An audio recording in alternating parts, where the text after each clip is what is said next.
All right, we're going to get started with this public hearing. I want to welcome everybody here. Basically, this is the last public hearing that we'll be having on the proposed millage rate increase. The procedure we're going to follow this evening is that Mr. Reiner is going to make a presentation regarding the 2014 fiscal year budget, also talk about the millage rate increase. Once Mr. Reiner has made that presentation, then I will ask anybody who is signed up on the sign-up sheet to come up and give your input. If you have not signed up, please do so now. What we'll do, you'll be limited to 5 minutes to make sure everybody has enough time to talk and we have a good crowd here tonight. Again, at this time, I'm asking Mr. Reiner to go over the 2014 budget and proposed millage rate increase. Mr. Reiner, if you all have any cell phones, we'll just turn those off. And again, anybody who wants to sign up, the time sheet right up here.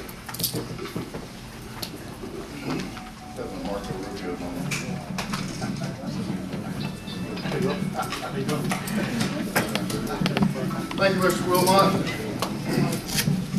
This is about the fifth time I think I made this presentation. You know, after you do something over and over again, sometimes you have a tendency to leave things out, so I'm going to try not to do that this evening. We want to talk about a couple of things real quick.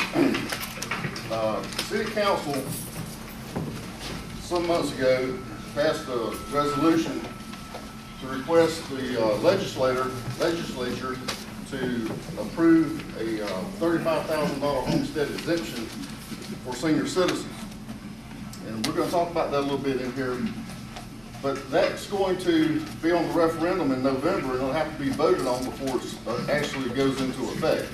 So if you want a $35,000 senior citizen homestead exemption, make sure you go vote and vote yes to get the other $10,000.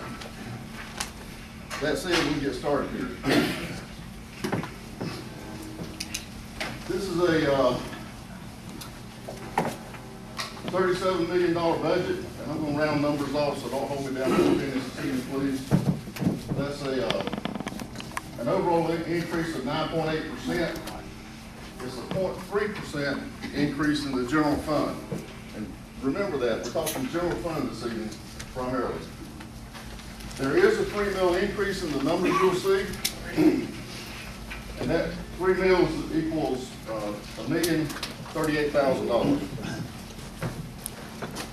Again, we're going to talk about general fund only. The city of Tifton has what we call the general fund, and then we have enterprise funds. The enterprise funds are water, sewer, gas, and solid waste. The enterprise funds do not contribute anything today to the general fund budget. The general fund is purely tax dollars.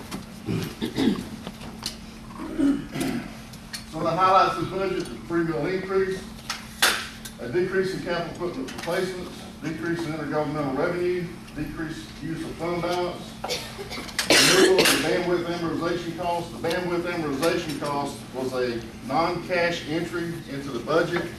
It is the results of the sale of CityNet. We got free fiber usage from Plant Tail for 10 years.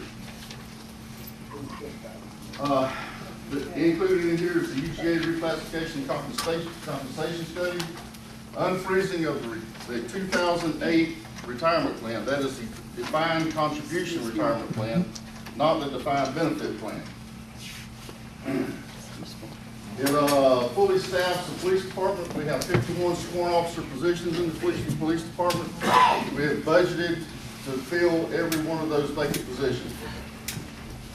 4 equipped police cars and debt service for public works. Debt service for public works is dump trucks, excavators, and things like that. And what we do is we finance those over a 3 to 5 year period with our municipal lease pool, and we get a pretty good rate on those. In this budget, though, you're only funding 1/2 a year of debt.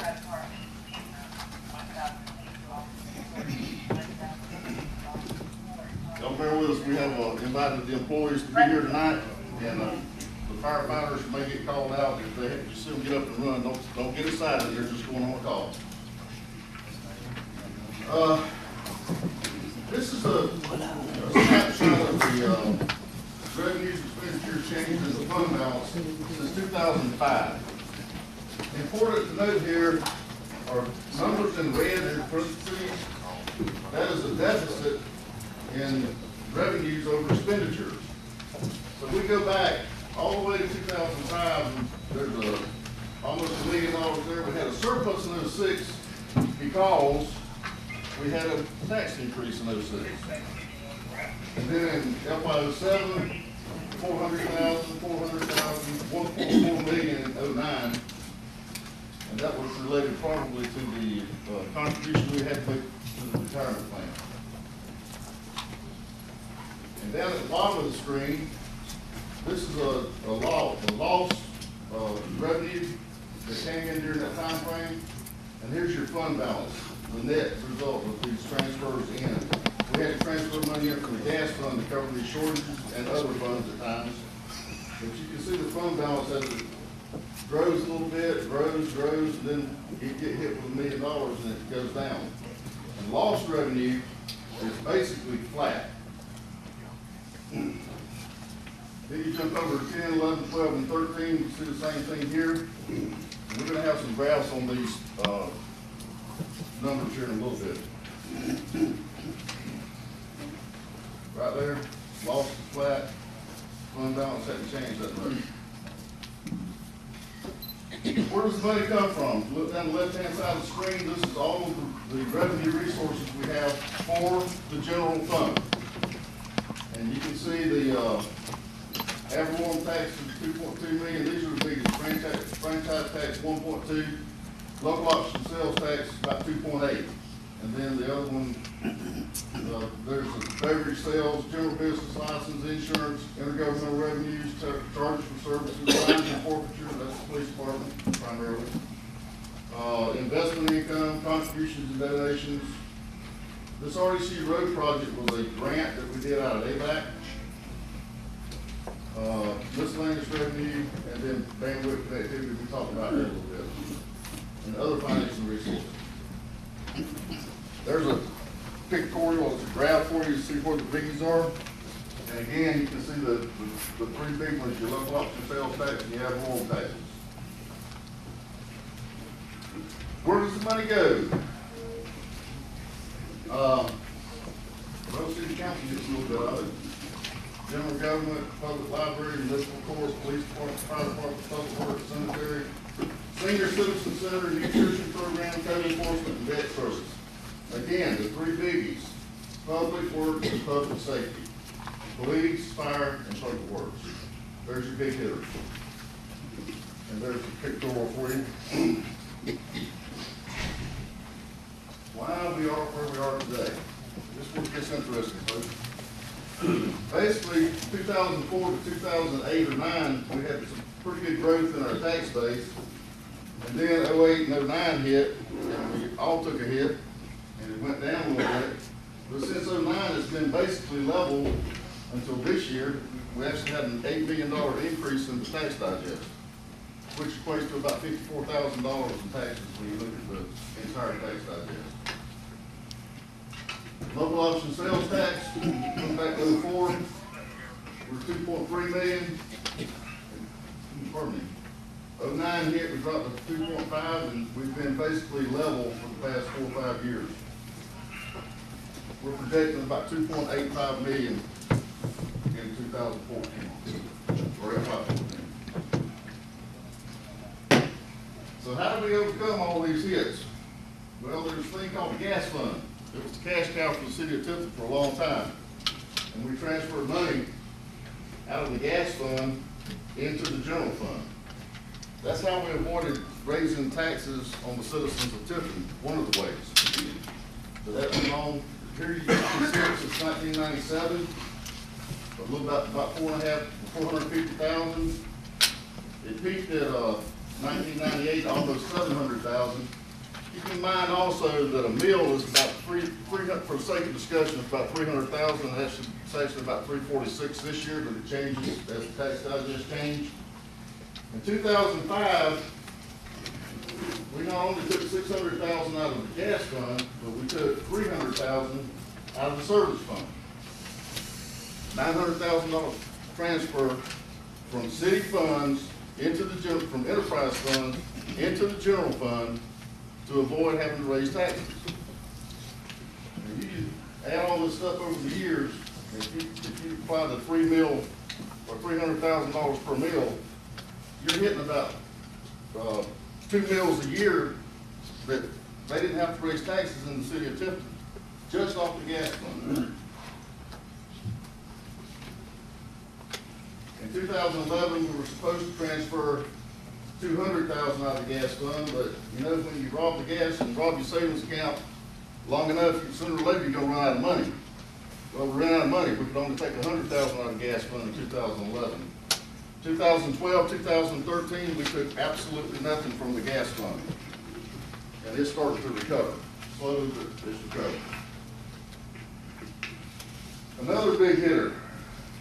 You go back to 1996 or 98, we were only paying about $500,000 into the retirement fund. Well, we got a new actuary about 2006, and we discovered that that fund was severely underfunded. So we had a liability there that we had to catch up on. And we pumped some money in. We put $2 million in, and then in 2008,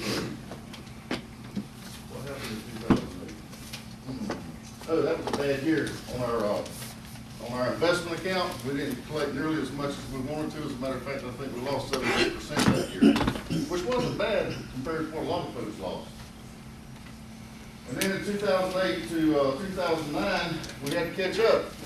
So we were hitting a norm of about $2.2 million.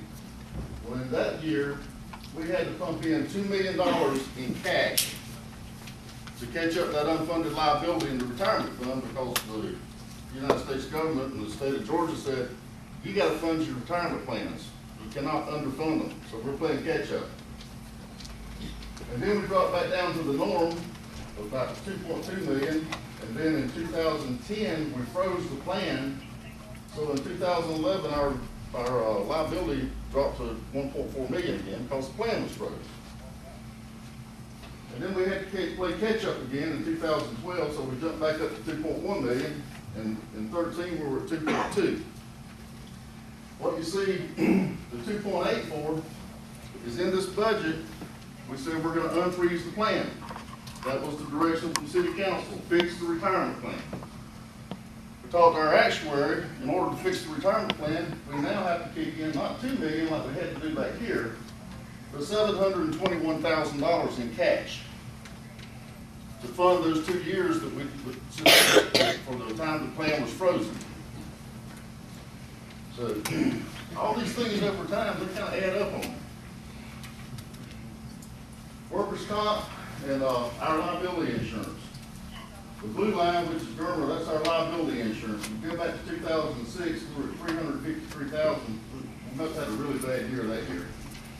And then in 2007, dropped to 262, but it has creeped up over the past few years to 492,000. Keep in mind that all these increasing costs that you're looking at are they're additive. So you gotta add the additional costs that you incur every year, not only for retirement, but for liability insurance and workers' comp. This year we had a dip. On workers' comp, they look back 3 years. So I don't know if y'all recall, but several years ago we had some folks falling off garbage trucks and dying, and some other really significant accidents that we had to take care of. Well, apparently those have fallen off. I'm not sure where we're going to be next year, but it shouldn't be anywhere near that 444 mark. Everybody knows what the cost of fuel is doing. We're no different. We have the same cost increases. Group health insurance in 2006, we were paying $500. This is the city of Tifton's cost only. This does not account what the employees are contributing to the insurance plan. We went from 506,000 in '06 to 1.2 million in 2013, about a $700,000 increase over those years. So add that on top of the other ones that we just went over. What else have we done to fix that problem? Well, if you're at home and you don't have enough money to pay your bills, what do? You start cutting things. Turn off the cable TV, turn off the telephone, turn off whatever else you can turn off and not have to pay for. Well, we've done the same things for the city. All outside funding was cut except for the library and Chamber of Commerce. Of course, the library, as we all know, we want to provide that service for the citizens of Tifton. The Chamber of Commerce, they do a lot to help us get economic development inside the city limits of Tifton. The workforce is down, and when I say the workforce is down, we have reduced the number of employees in the city of Tifton from 300 to 234. Now, that 234 number is going to vary from the vacancies we have in departments that we are continuing to fund. But we decreased that. And the city of Tifton employees have had a 3% pay raise since in the past 6 years. And we now use temporary staffing every chance we can to avoid having to pay the benefits. Let the staffing. What has that done to the salaries for the city of Tifton? In 2005, we were at $7.9 million. This is salaries alone. We peaked in 08 at $9.5 million. Since 2008, we have cut $2.1 million in salary costs out of the city of Tifton. $2.1 million. In addition to that, if you add 40% on there for benefits, we're right at $3 million in salaries and benefits alone that we've cut out of the expense account for the entire city. And if you don't believe that hurts, we'll talk about that in a little bit. Workforce increase, experiencing increased workloads, take-home vehicles, we did away with those except for essential personnel, on-call people. Freezing the retirement plan and restoring it was $721,000. And the mayor and I was at the retirement seminar at GMA in Savannah this past Friday. And there was a gentleman there by the name of Rocky Joyner. He's the vice president actuary for the Siegel Company. And they manage help manage the Georgia Municipal Employees Benefit System. They're the GMA retirement system. And Rocky says, you don't have a good retirement plan to pay old people. You have a good retirement plan to attract new employees. And truer words were never spoken. We've experienced it since we've started our retirement plan. Chief Dowdy's having a hard time getting qualified applicants. Now, you can get applicants, but finding qualified applicants is a different story. Look at the history of the tax idea. This is a 5-year levy, but we went back to that. We were down in 04, a 5% decrease in ad valorem taxes. In 05, we raised the millage rate, so we had a 71% increase. And if you go from 06 to 2013, if you average all those numbers together, it's about 1.4% increase per year. Well, that's pretty good, except for one problem. The consumer price index for the past 15 years has averaged 2.5%. Well, if you're only getting 1.4% taxes and your costs are going up 2.5% a year, you're swimming backwards. You're not making up the ground. Just a little comparison. Council, the mayor asked us to survey the cities of similar size in a 90-mile radius. Well, Ms. Martin did that for us, and some of them we just didn't bother to put on the board. But Adele's at 6.4 mils right now. Keep in mind, the city of Tifton's at 6.759 mils. That's our current millage rate. Albany's at 9.9, Ashburn's at 11. City of Cordell, which is fairly close to us in size, they're at 13.495 mils. Douglas, 8.5. Fitzgerald, 10, Macon, 9.7, Moultrie, very close to us, they're at 10.9 mils already. Nashville's at 8, Osceola 13.85, Perry, very close to us, they're at 14.13 mils. Sylvester, 5.2, Tifton, 6.759, and Valdos's at 4. So you can see by the board, if you look at the surrounding cities, we're pretty much on the bottom end of the totem pole. We're not at the bottom, I think we're fourth from bottom. Is that right? Fourth from bottom out of these cities. What have we done? Remember I talked about those gas fund transfers? Since 2005, we raised it in 2005. In 2006, we lowered it almost a quarter of a mil. And it has been that same rate since then. We haven't kept up with the times, folks. We haven't kept up with the expenses that we've incurred. We've offset them and deferred them with gas fund. All right. Remember one again I talked to you about the senior citizen homestead exemption going from 25 to 35. It'll be on the referendum in November, or on ballot in November. Currently, if you're a senior citizen with a $100,000 home, you pay 40% on that $100,000 or $40,000. You take the $25,000 off for the exemption, you're paying taxes on $15,000. $15,000 is at 6.759 is $101.39. Or with the 3 mil increase, it's going to go up $45 currently, and for this year. So that's $3.75 a month. Okay? Now, with the $35,000, you're only paying taxes on $5,000. Your taxes on that same $100,000 home with the new homestead exemption, I'm sure that will pass, your taxes will be $33.80. So you're getting a pretty significant reduction in your property taxes if you're a senior citizen. A 3 mil increase on that, and you're at $48.80 a month, or a year increase. I'm sorry, a year, a $15 increase, $1.25 a month over the 35. So actually, and here again, we won't get it this year because the voting doesn't happen until this year, but next year, you're going to be paying about $70 or about, almost $100 a month less in property taxes with a $35,000 exemption. All right, what about those of us that aren't senior citizens? A regular taxpayer with $10,000, currently you're paying $202.77. With a 3 mil increase, $292, or an increase of $90 per year, or $7.50 per month. If you don't have an exemption, you've got some rental property out there, you don't get to exempt anything.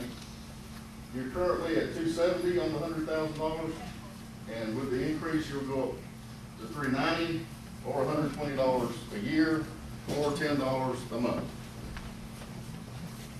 That's what it means to be $100,000. And I know that some of the folks out here in the audience have a lot more than $100,000 on the books. All right, if we don't raise the millage rate, what we have to do is we have to find $1,038,000.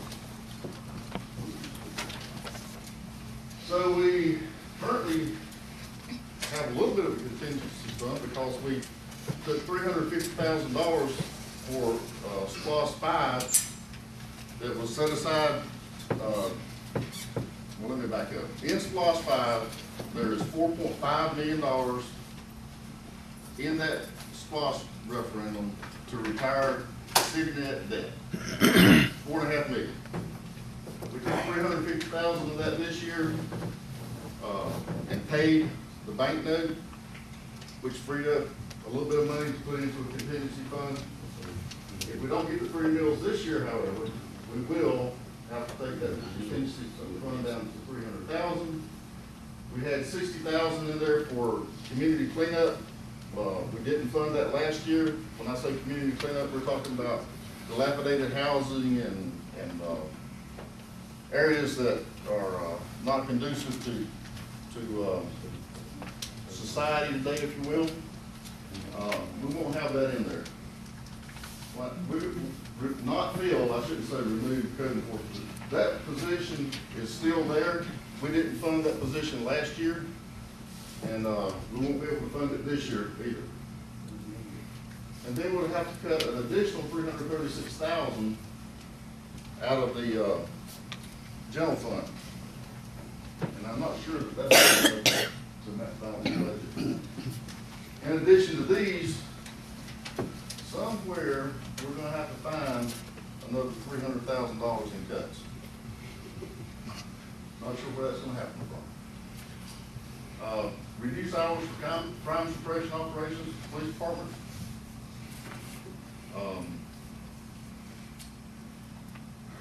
We have experienced several vacancies in our police department over the past year.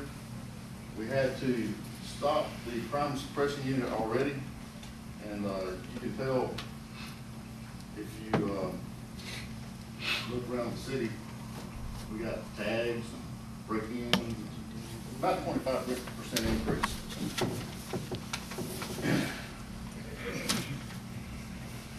Okay, this budget will allow the city to maintain quality of community. It will allow us to maintain the 18 positions we have in the street department, which is down by 11 right now. We should have about 29 positions there. That's part of that employee cut. We will be able to enhance public safety because if we can restore our retirement plan, then that will make us hopefully be able to attract some good candidates for the police department and fill those vacant positions that are there now. It'll allow for better employment opportunities, which goes right along with that. We not only have to fill positions in the police department, we have to fill positions. I think we have 2 vacant of the 18 in the street department right now. And it would definitely increase the employees' morale. Mayor and council, I said it before, so I'll say it again. The people that have really sacrificed and made these cuts possible have fallen on the back of the employees of the city of Tifton. Now granted, I know everybody's hurt. But these employees that you see out here, and that's not even a third of them, they're the ones that worked overtime. They're the ones that gave up their retirement for $720,000, but they're still here. They're loyal employees. They're dedicated to the city of Tifton, and we owe it to them to do everything we can to get them back on the right track. I know y'all all know me pretty well. Tifton's my home. I'm not planning on going anywhere. And regardless of what happens here this evening, I'm going to continue, as long as you'll allow me, to try to fix the problems that we have as far as the city of Tifton goes and to serve this community. That said, I appreciate it. Thank you. Thank you, Larry.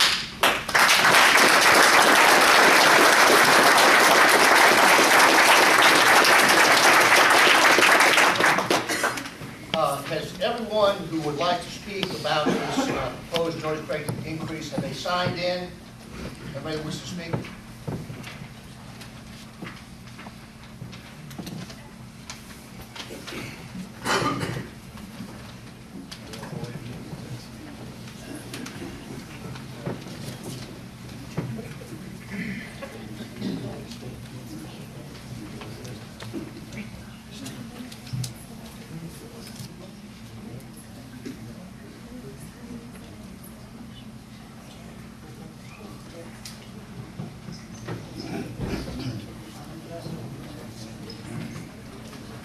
Anyone else?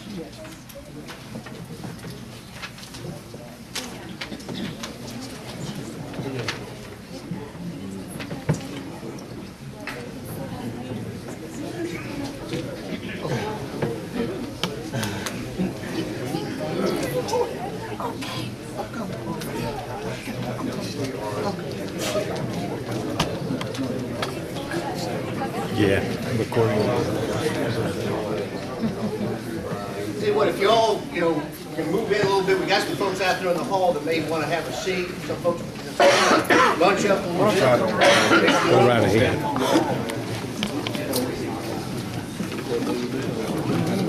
Anyone else? Not signed in.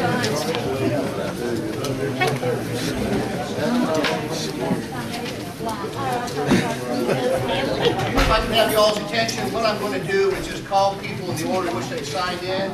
Again, we'll be giving everybody 5 minutes to speak. Hopefully, you might be able to see my computer, laptop here with it, will have a little timer on it so you know when you're getting close to your time. When you come to the podium, if you would, just state your name and your address, and then please address your comments to the City Council. And I'd like to call Ms. Terry L. Kaiser.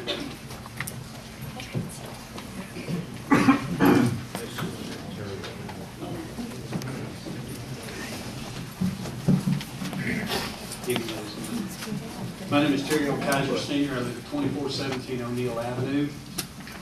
I'm a citizen of Tifton and a 27-and-a-half-year veteran of the Tifton Police Department in the city of Tifton as an employee. I'm here today to ask for your support for the increase in the taxes, the millage rate. As a citizen, I see the need for such a raise because the city needs the increase to meet the needs of the past, the present, and the future of Tifton.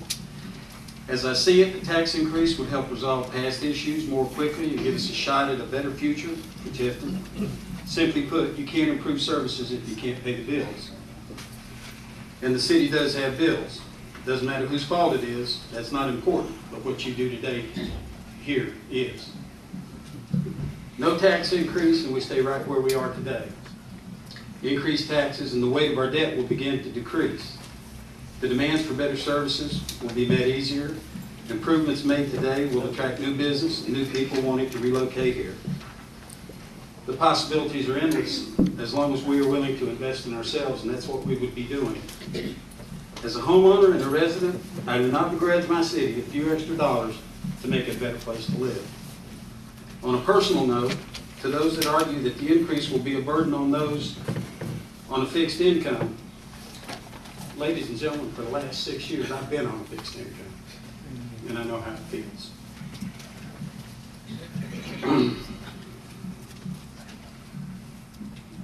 Mr. Reiner hit on the subject a while ago about the retirement.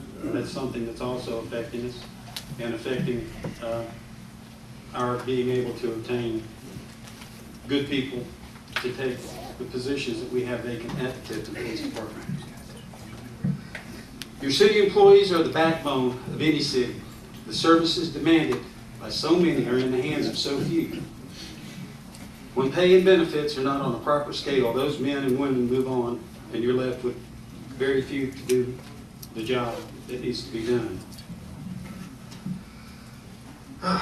Thank you for your time, and I hope you do the right thing and vote for the increase.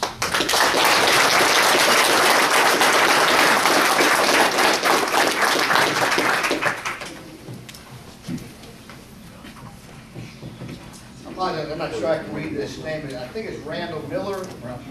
Ralph Miller. I'm Ralph Miller. I live at 2448 Shula Brookfield Road. I've got approximately 10 pieces of real estate in Tifton and the city limits of Tifton. I picked out one of my property tax bills that we received this year. It's 491 Old Tram Road. It was valued at $101,170, and I want to share with you the information that this here tells me. The taxes total was $1,378.17. State tax $607, county tax $493.02, school tax $605.56, city of Tifton tax $273.52. I went back to the tax office this afternoon and asked for the 10-year tax bill 10 years ago, and I want to share with you that information. The tax bill 10 years ago was $151.21. Today is $273.52, with an increase of $122.31, which is a 44.7% increase in taxes for the city of Tifton in a 10-year period.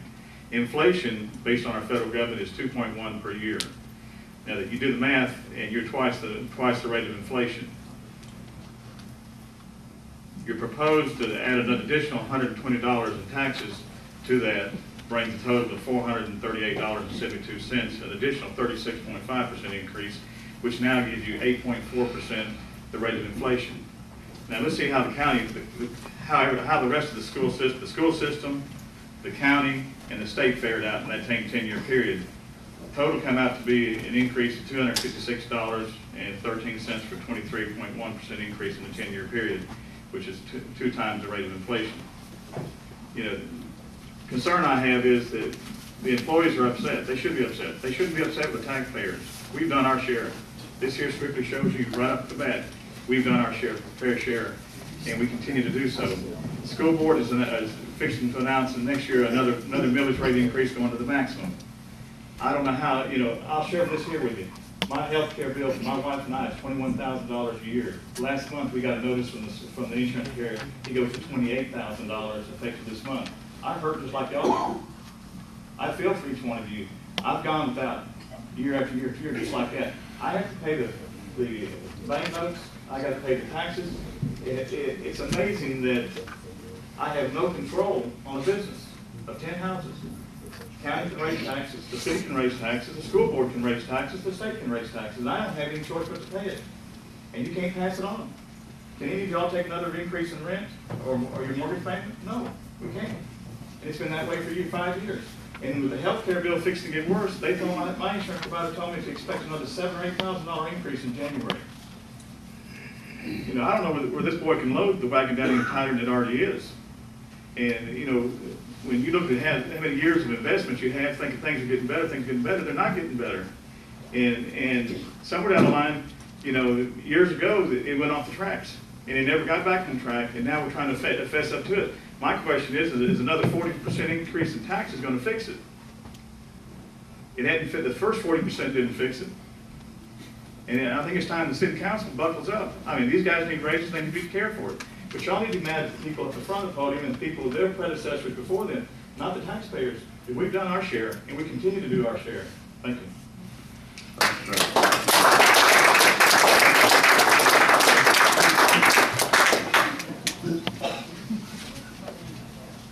Mr. Gary Gentry.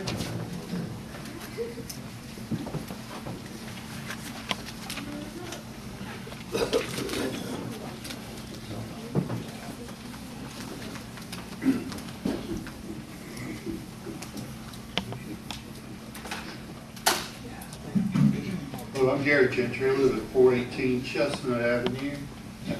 I'm no different than a lot of people. I do financial counseling for the Department of Defense contractors. And I've had 1 2-week job since November.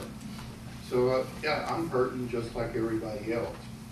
Every time I turn around in this country, whether it's here, whether I read the paper, whether it's the state level, whether it's the national level, workers and working class people are getting stiff, okay?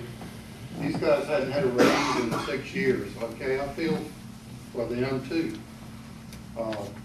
You know, I looked at my bills and I haven't really seen, other than it seemed like I think we lost the homestead exemption for a little while. My taxes have stayed about the same on my property. So I look around, we got a great city here. I was fortunate to grow up in South Georgia. We're on the interstate, major highways going through here. I've been really pleased to see work on sidewalks and infrastructure downtown that will attract businesses. I've also was blessed to live up in Tennessee for a while in a very wealthy community, a community where the city and county and state invested in that community, and it paid off in prosperity for everybody, the city and county workers and the people that lived in that community. It paid off in property values. We can't just tread water, okay? So, you know, I want a community that's safe, that has good police officers and fire and services. And when I ride through downtown and I look at the buildings and the sidewalks, I want to be proud, even prouder to live here than I am now. And unfortunately, some of that's gonna cost money.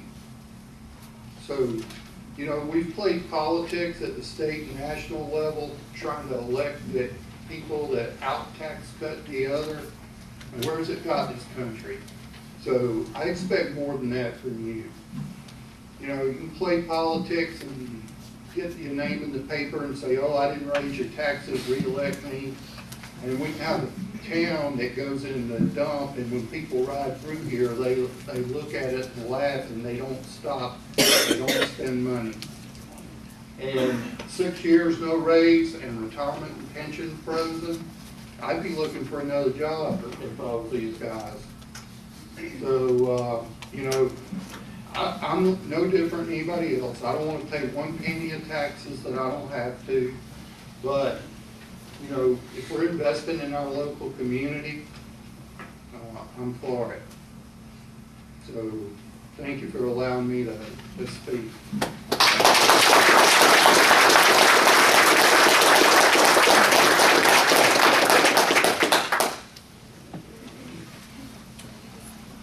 Giselle Ray?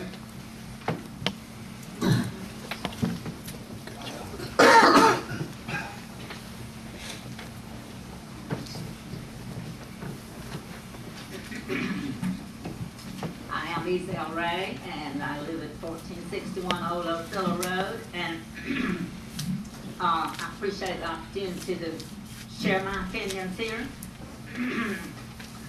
Of course, I'm talking about your decision to raise taxes also. My understanding is that you intend to raise the taxes on $100,000 personal home to $90 and non-homestead $120.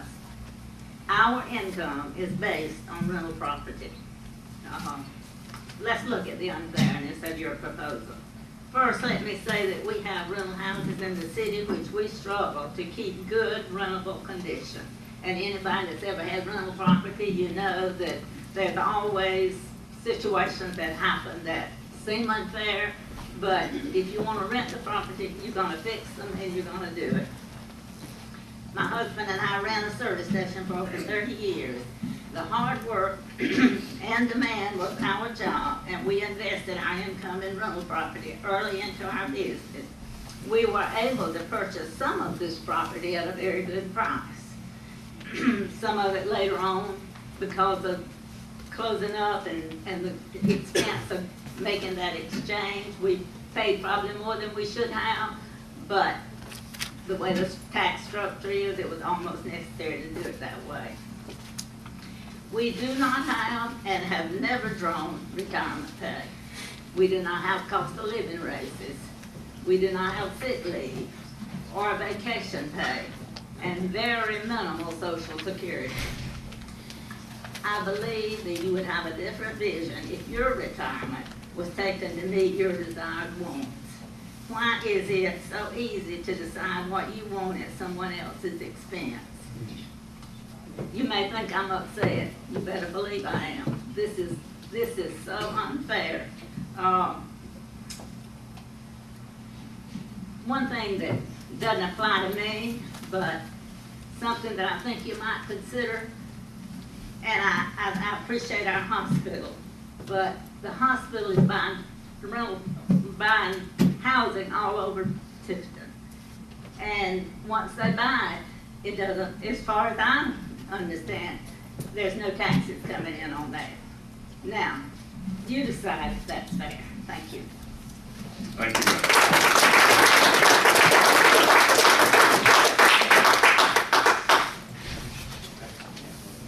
Marty Goff?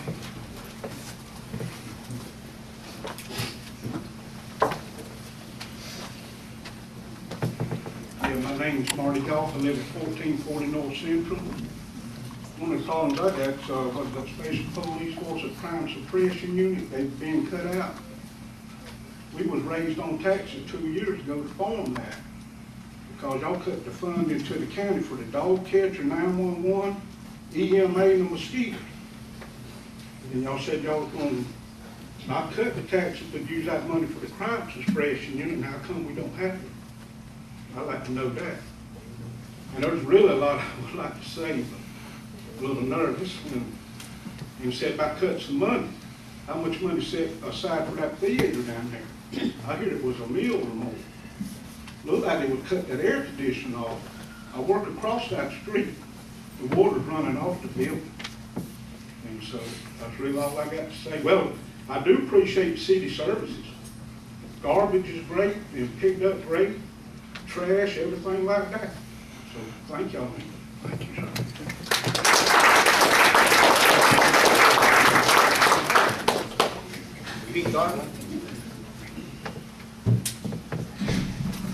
Y'all know me pretty well, but I'm Pete Garvey, 501 West 28th Street.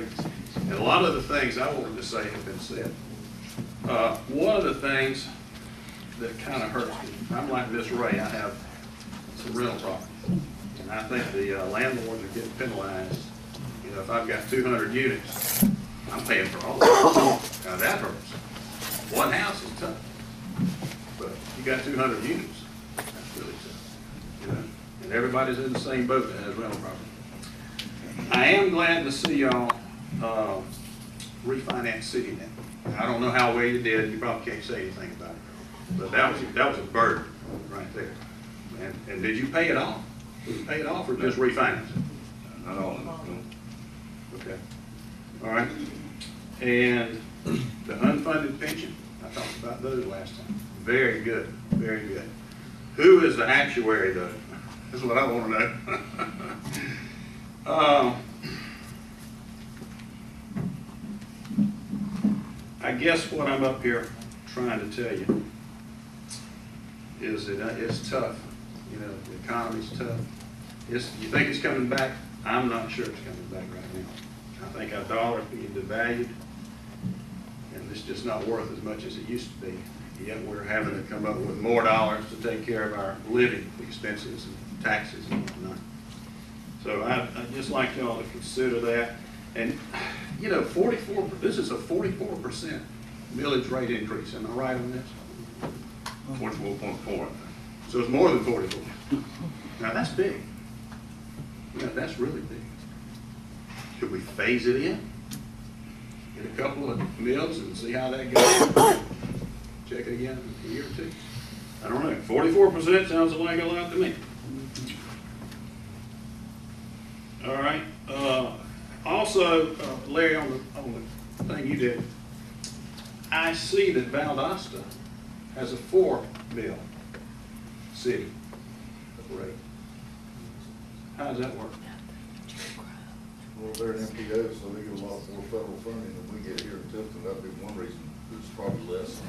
But if you look at the tax digest and you look at the 4.4% compared it to the annual budget, it's a little over 20%, which is about where we are as far as property taxes go.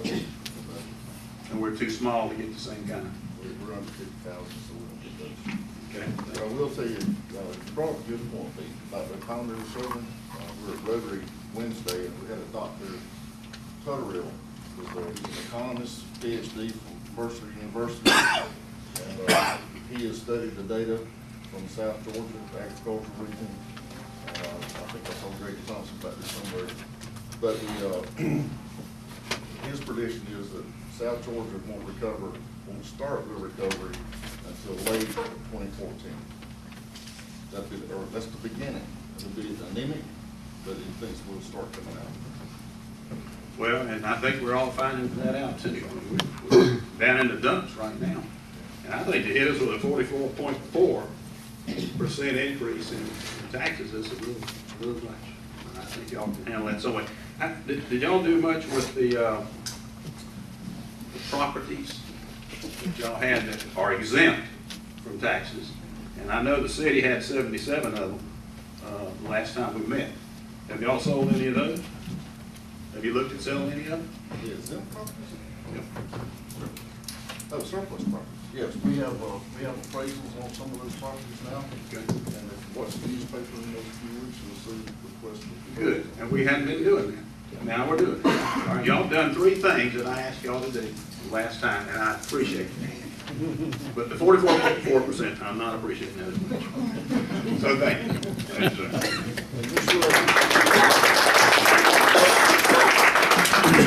Ms. Ray, I understand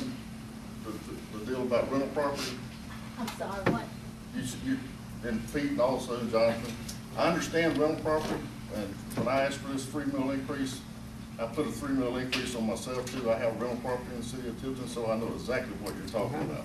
Probably don't have as much as you have, and I know I don't have as much as Mr. Garvey has, but I do understand what you're talking about. Alex Dormany. Larry, can I make a comment while we're waiting on the store meeting to approach your podium? Would you go back to that slide that shows the millage for all the other communities? And if you could bring up one point, because I've had several people ask me about, you know, why is Valdosta at 4 and you're talking about 9? The value of that mill is so different from community to community. It's $1.4 million. If our mill was $1.4 million, it make a huge difference. So just want to leave that up so that as you think about other communities, you can see the value of that mill is significantly different from Metro Mill. That's not it.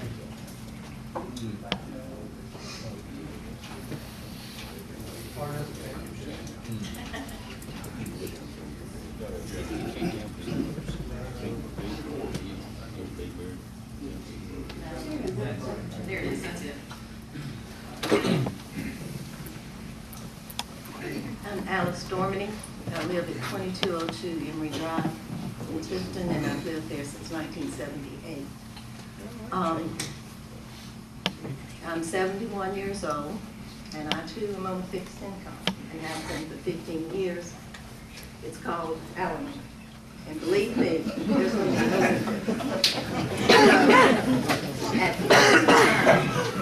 at the present time, my household includes my son-in-law, daughter, and 3 grandchildren.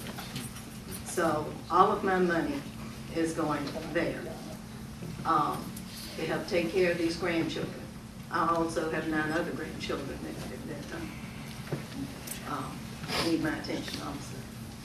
But I wanted to bring up the fact that before this last election, we had a lot of meetings, and all of you people who were running spoke to us. We asked you specifically about how you were going to handle the budget, what you were going to cut, if you were going to cut anything, and none of you I know of ever mentioned raising the millage rate or raising taxes at all.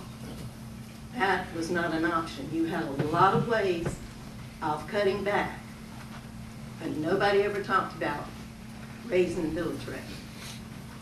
And as I said, we had a lot of meetings.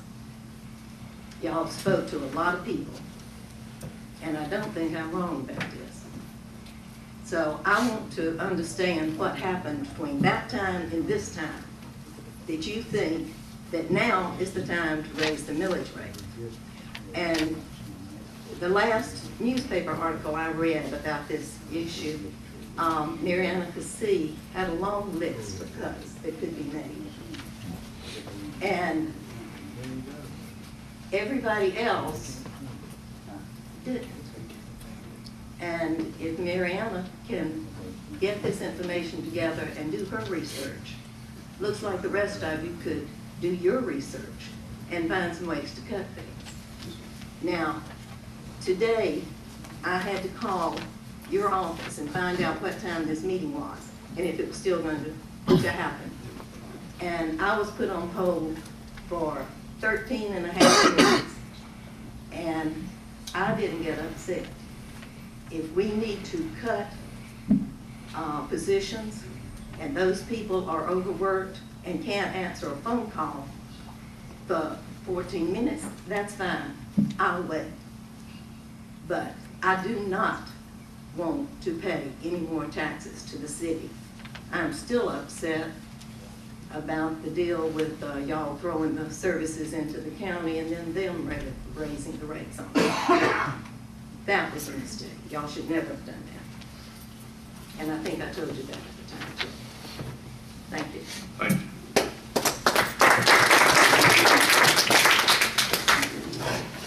Raymond Brennan.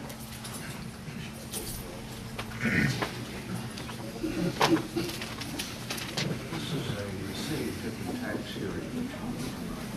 My name is Raymond Drennan, 2814 Rose Hill Drive here in Tifton. I'm a city resident and voter. I I'm the assistant chief of the police department. I've worked there for 29 years. I have firsthand knowledge of the problem we're talking about with the department. The hiring process comes under me. One of the things that we've run into, and this isn't something that's just happened in the last year or two, this is something that's been building ever since we quit getting raises and, the times been for almost 3 years now, something like that. It's affected the way we can recruit people. Law enforcement agencies lose people. It happens all the time. We're terrible about, we'll run down the road on you 5th and 9th, or somebody's gonna let me carry a shotgun, or somebody's gonna let me ride the whole county. The problem comes in is when you try to replace those folks with recruitment. What we run into, somebody asked a question earlier, where did the guys go from the CSU? They quit, because they all left, because there's nothing for them. One of them went to ABAC to be an instructor in the academy, which was a step up. 2 went to the sheriff's office, and 1 went to the Ashburn Police Department. That's a phenomenon that, well, maybe I should use that word, but it kind of is to us. We don't lose people to the Ashburn Police Department. We actually, in the last couple of months, lost folks to Ashburn, to Doran. We actually lost 2 to Doran. 1 we were trying to get, and he told us halfway through the process, I'm going to go to Doran and take a job with them. 1 was the chief in Doran, and he told us, I'm going to stay where I'm at. That's kind of a slap in the face when it's a town our size compared to their size. That's what it's done. And right now, we're currently at 8 positions open. As we see in a meeting the other day, you had made mention of 3 positions. Don't worry about it. We can't help. You'll get saved time. I mean, that's reality. We'll never hire 8 people. Not where we're at now. 3 months from now, it'll probably be 10 or 12. Who knows? But it's going to be a problem if you don't vote for this thing. Vote it in. It's just going to keep leaving. It's going to be a problem for us, and everybody in here is going to suffer from it. Because we're not going to be there in a minute or 2 when you need it. It's going to be a much bigger problem. I started here in 1984, and back then we wouldn't work with 5 people. That was just a bit. We have shifts for 5 people all the time now. Crime's a lot higher. The other day, I think we were talking about part 1s. Part 1s are at 25%. I hate to say it, we're not getting it done because we can't. Not on what we got. I understand folks don't want to go up, but that's the problem. And all I can say is, I hope y'all voted in it. Thanks.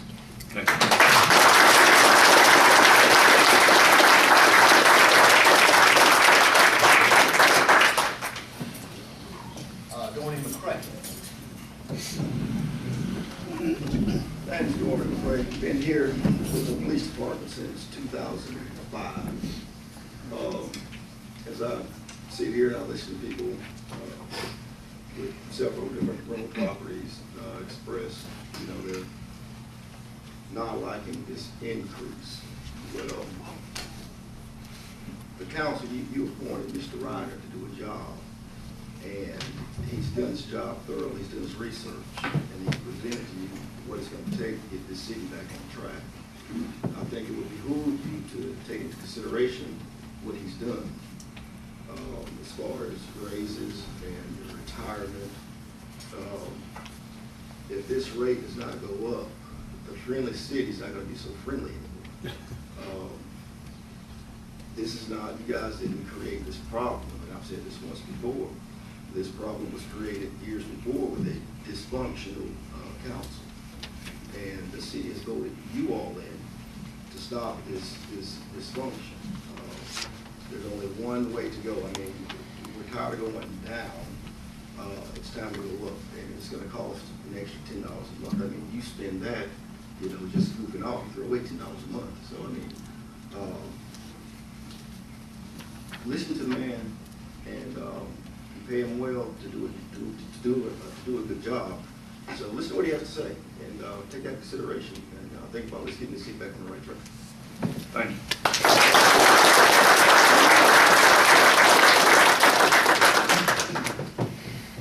Hey, Texas. I'm Dave Hetzel, live at 2020 Murray Avenue, and I've been where you are. I recognize the fact by looking at the numbers for the last 14 years that our income does not equal the outgo, and the only way to find the money is through your property taxes. You heard good testimony from your city employees tonight. You need to listen to them. I've listened to them the last 3 or 4 weeks. You've been advertising the public hearings, and they recognize that they like being where they are. You need a little more money to do what you want to do because we're getting too thin because we don't have the numbers. So I plead with you all to go ahead, bite the bullet, increase the millage rate now, and let's do a little better management in the future. Thank you.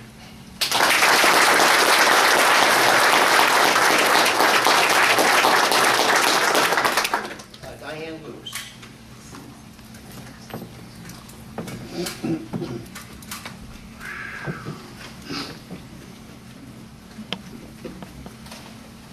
I'm Diane Lewis. I live at 602 North College Avenue, Tifton. And I own my own home, and I have 2 children that live here and own their homes. And I'm concerned about them in the future. 44% increase is a big one. I know all these things need to be done, but this town is not the, I think is having a struggle just keeping up with the times. And I would suggest that you go back and try to cut that 44% a little bit more. Yes, I know you've been borrowing here and there.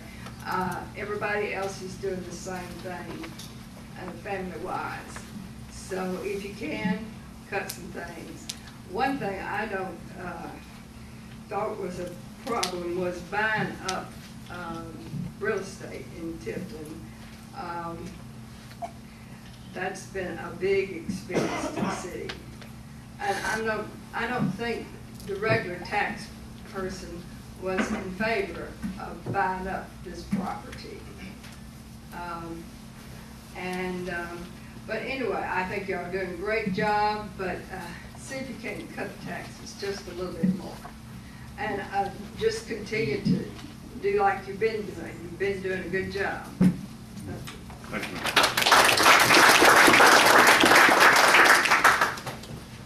Well, that's all the members that, the citizen that has signed this request to talk, so I would recommend the public hearing be closed. Public hearing is closed.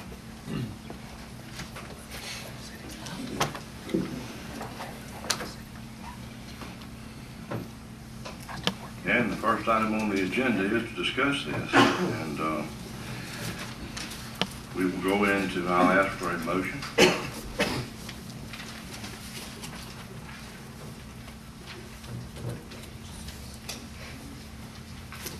I don't have a motion. I need a motion on what you want to do with the tax increase. Do you want to raise it? Do you want to keep it the same? Do you want to... I make a motion that we raise... No, this will be the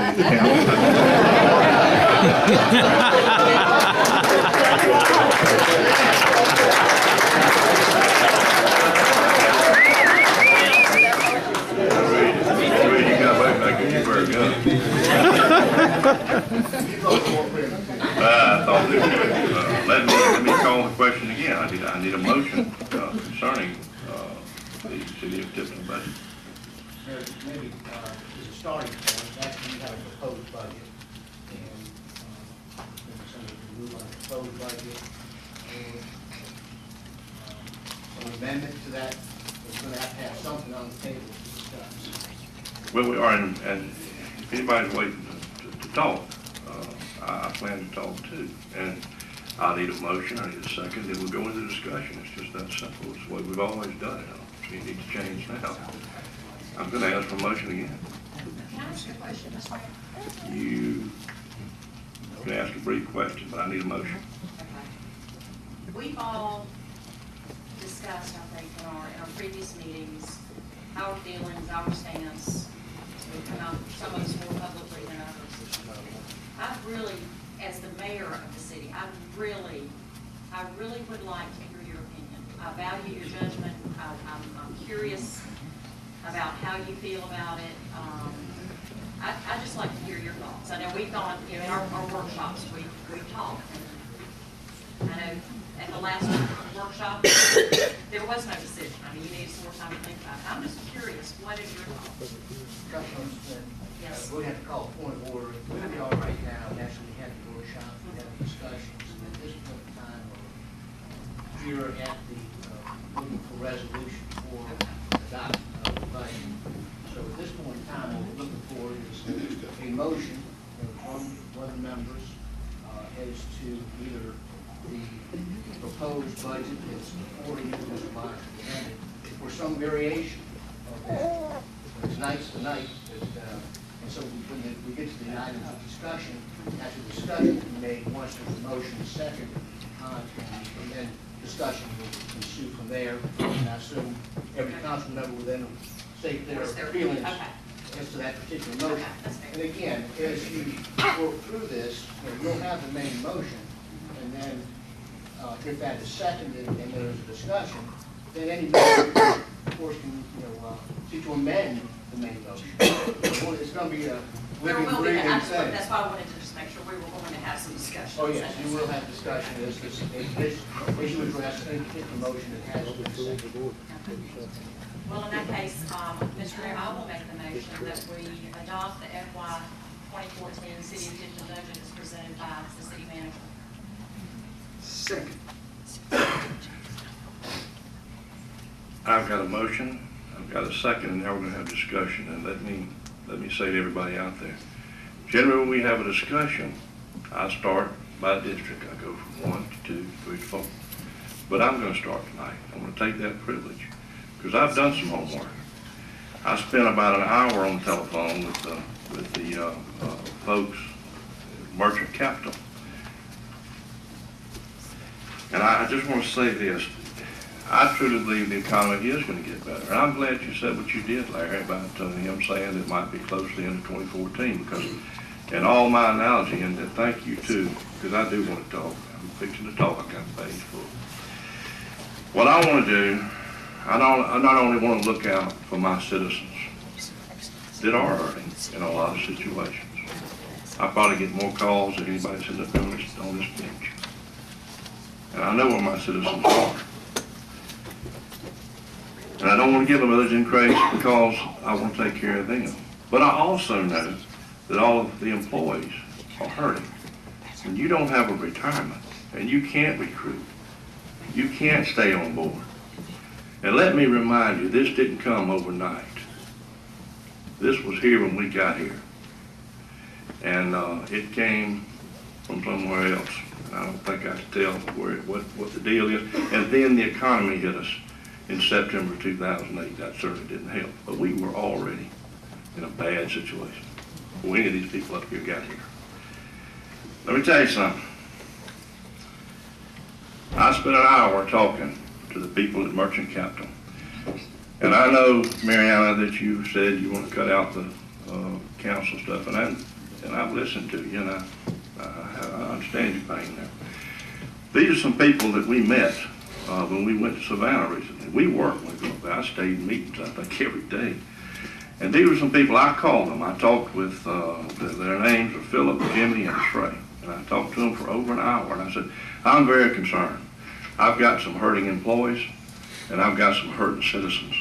And I want to be able to split this thing down the middle. I want to be able to come up with some type of solution. And bonds is the first thing that comes to me. Now, having said that, let me say this. You don't throw good money after bad. You can't borrow your way out of debt. But let me assure you one thing. That's what this tax is. It's called a TAN, T-A-N. It's a tax anticipation note. It's used all over this state. In fact, if I'm not mistaken, the council prior to us used a TAN. It's been done several times right here in your community. Very, very low interest rate. Very, very good terms. And what I would say would be that we can borrow the money. We can borrow the money, Larry, to take care of that retirement, to take care of the UGA Plan C, to rearrange so that probably everybody in this room would see a difference in their salary. And I think over time, in fact, in the near future, this economy gets better and we can start paying that. The TAN works in several different ways. It has to be paid to the end of a year. Okay? That means if we get one now to correct our problem, then we can handle this by ad valorem taxes, of which your figure said we would get $2,341,000 in ad valorem taxes at the end of the year. So if we needed to pay this snow dog, then we can pay it up and turn right around January the 1st and borrow it again for a full 12 months, because it goes on a calendar year. Now, there are other types of bonds, and they've got some really good bonds, and these people are willing to come down and talk to us. You know, they are professional service, so we can hire professional services without doing any preliminary bidding. These people have got some great ideas. You can even get some for next to nothing on the interest rate. You don't have to pay back for 5 to 10 years. And let me tell you, I am certain this economy is going to get better, or we're all going to go home. And I truly believe it will. But what this will do, if we will work on the bonds, we can go ahead and we can pass your budget. You're going to have to go back and fix a few things without an increase. And then we can step forward to take care of getting this bond up, to take care of our employees. It can happen. I was on the phone with them for 1 solid hour, and I know this will work. And that's what I'm putting forward, that we would do it that way. Because I'm not voting for an increase. There's too many people hurt. There's too many people. We've got teachers that are taking furloughs. Thank God our employees have never had to take a furlough, have they, Larry? That I know of. We've never furloughed anybody. But there's furloughs in the teacher, in the state. We see furloughs. We see people that's not getting raises. I don't think we've got anybody out there that didn't get retirement. That's horrible. But I'm telling you, this TAN, this tax anticipation note, is done all over the state. And it will take care of it. That's all I want to say. What happens if the revenue's not there to pay it back? You just heard what the man said out there. You got people in this profession that have said, and close to the near end of 2014, we're going to be back in line down here in South Georgia. And I believe that. This thing can't keep going. This thing started in September of 2008. So take, and listen, I'm certainly not an expert in bonds. Is a bond simply just borrowing the money, but it's secured differently? Is that a fair statement? It's not really secured. You borrow it on the ability to borrow it. They have to come down and take a look at it. There's a turnaround time. You have to, by Georgia law, I believe in my notes that you have to demonstrate a need for borrowing, whether it's your cash flow, whether you're max money eligible to borrow it to get a TAN. But I certainly think that we would qualify. No, it's a bond. It's not a loan. A loan, you have all kind of loan fees. You have larger interest loans, and you don't get the ability to pay it back years down the road without it costing you an arm and a leg. No, it's not a loan, it's a bond. And this community has done bonds before. And this is the best way that we can do this without hurting our citizens and without hurting our employees and helping our employees. And that's what I would propose that we do. You know, we've had discussions where it's so easy to look back. Hindsight is so crystal clear. And we said, you know, should CityNet have been done? Should this have been done? Should that have been done? And we're dealing with debt and decisions. I'm not here to say there were good or bad decisions, but the impact of what's happened in the past. My opinion, it's just my opinion for discussion. If we borrow money now, whether it's a bond, whether it's a loan, somebody down the road is going to have to deal with paying that back. And it may not be any of us.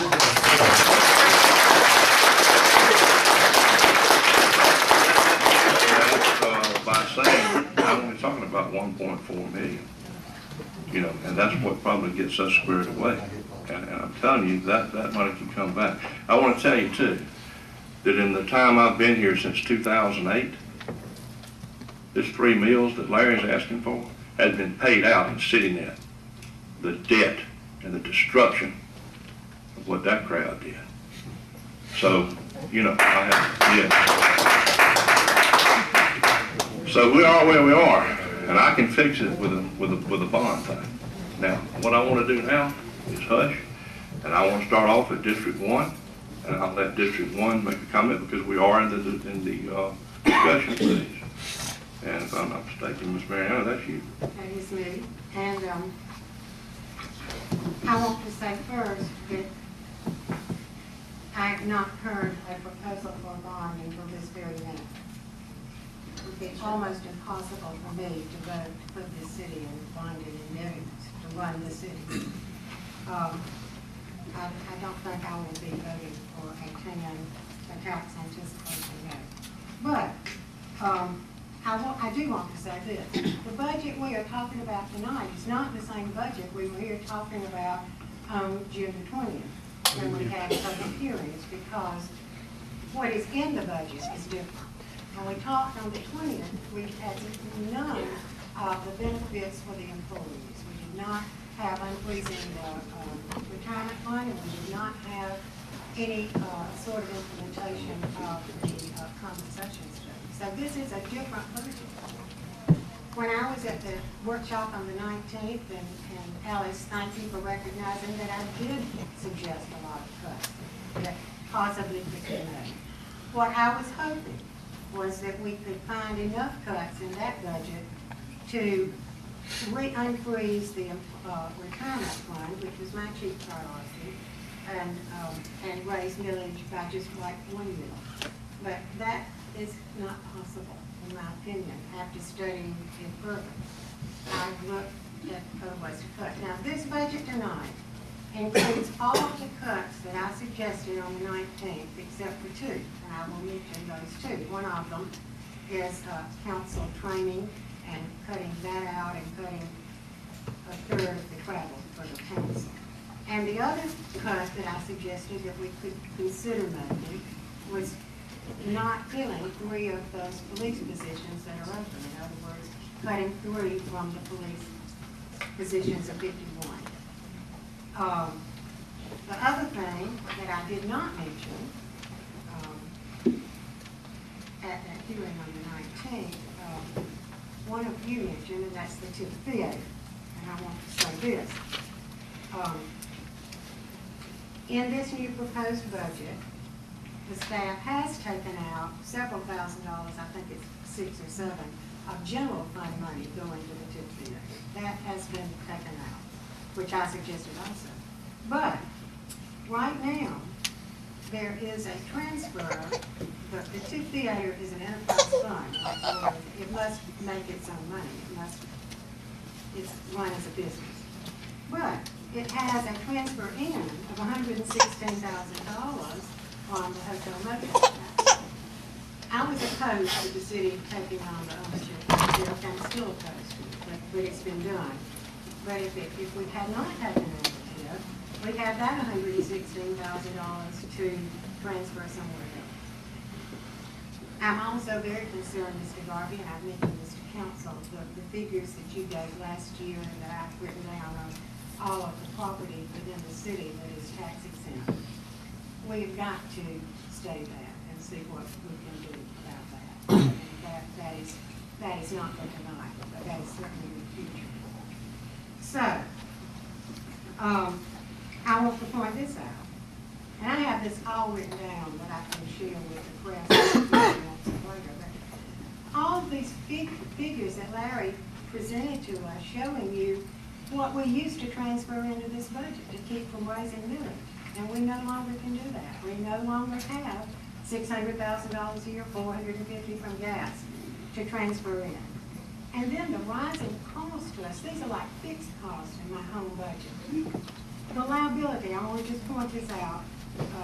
In 2006, the workman's compensation was,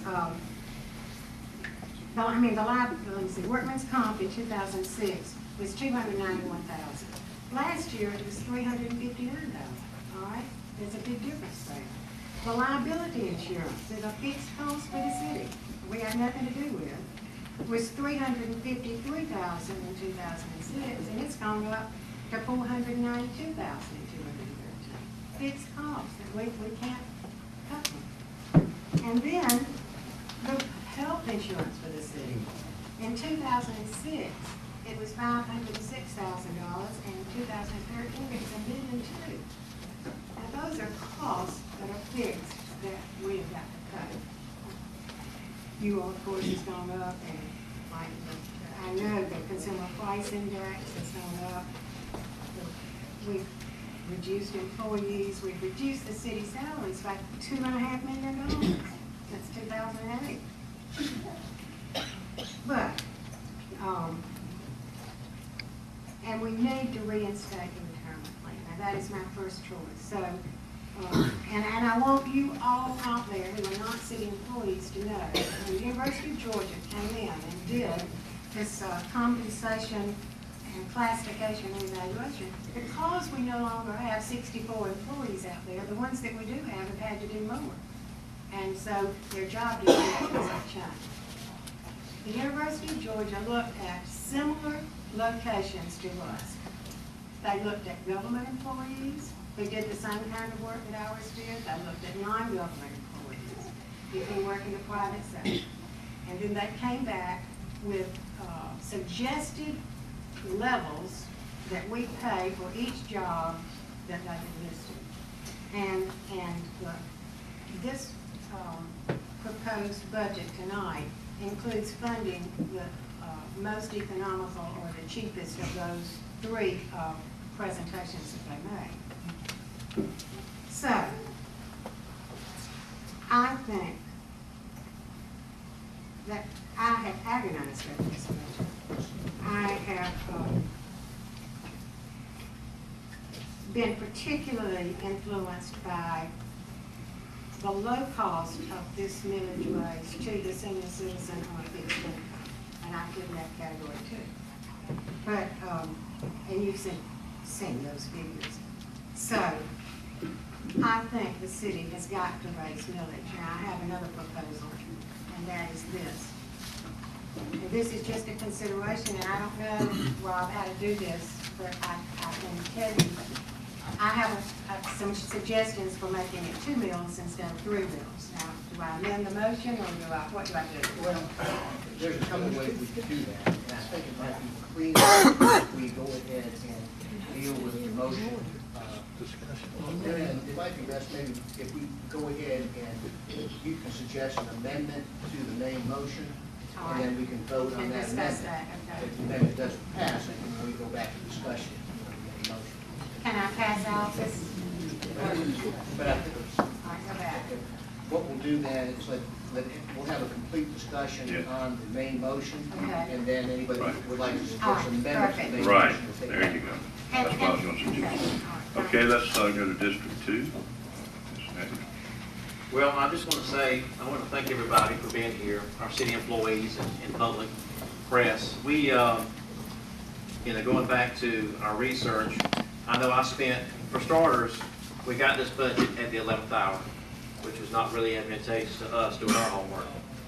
But the first night I got it, I spent 6 hours going through it, and then met with Larry independently and made this list of cuts. And I know Mary Ann had to leave that meeting early for her husband, so she didn't get to hear that. But, the easy thing to do is to raise taxes to fix our problems. And as I said, and Latasha with the newspapers there, we said, my number one goal going through this budget, the night I got it, was to unfreeze retirement and give our employees some sort of COLA or the UGA study. That was primarily number one.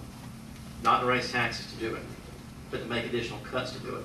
The reality is, I knew when I ran for office that this was going to be a hard job, okay? I knew that we were in a bad state of affairs. I knew that. And so sometimes we have to make difficult decisions and deep cuts to make it work. I don't think we should punish the backs of our citizens anymore for what's happened in the past. I think they've paid enough. But at the same token, we don't need to punish our city employees either. If I was here, I would have never frozen the retirement fund. But that's neither here nor there. It's now time to fix it. So I want to fix it. But I still stand by my cuts to make that happen and not raise the millage rate. Now,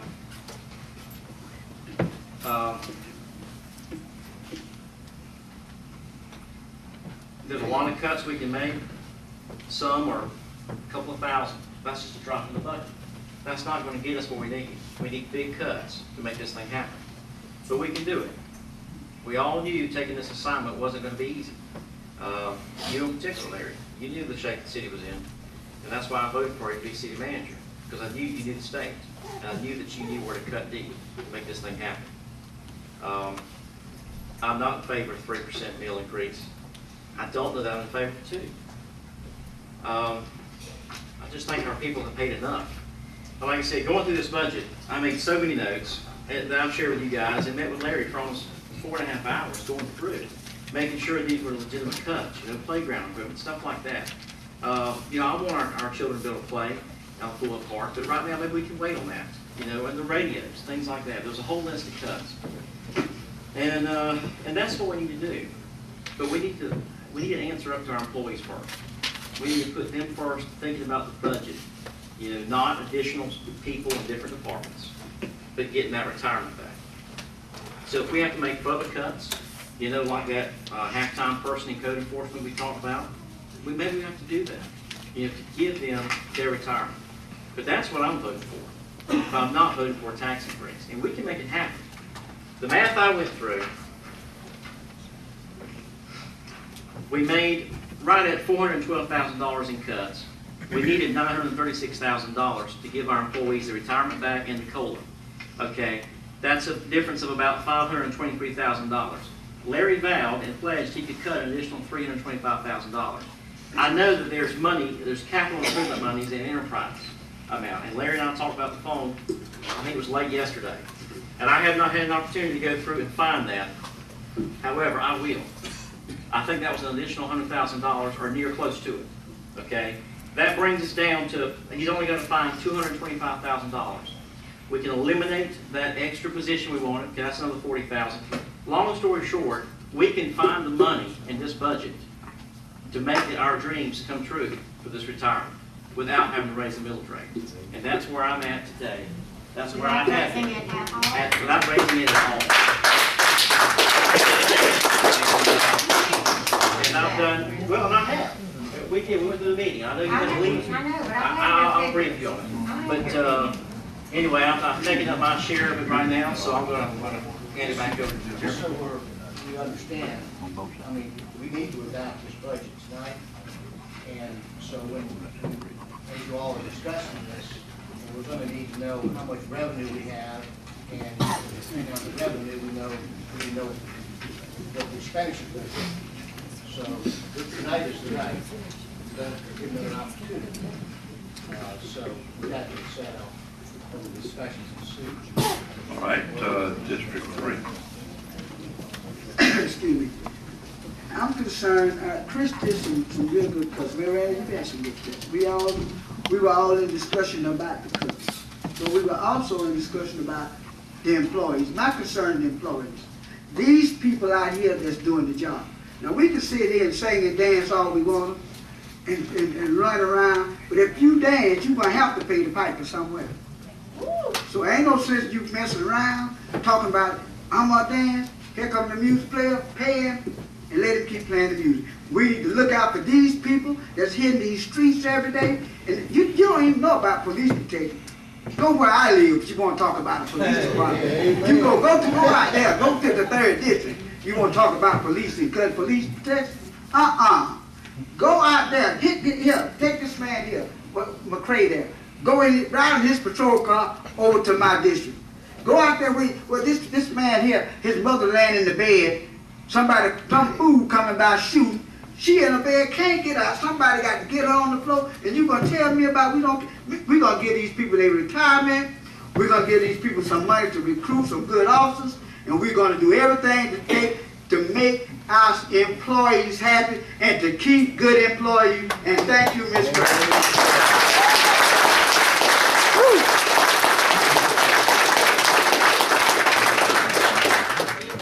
All right, District 4. I think we need to take up a collection.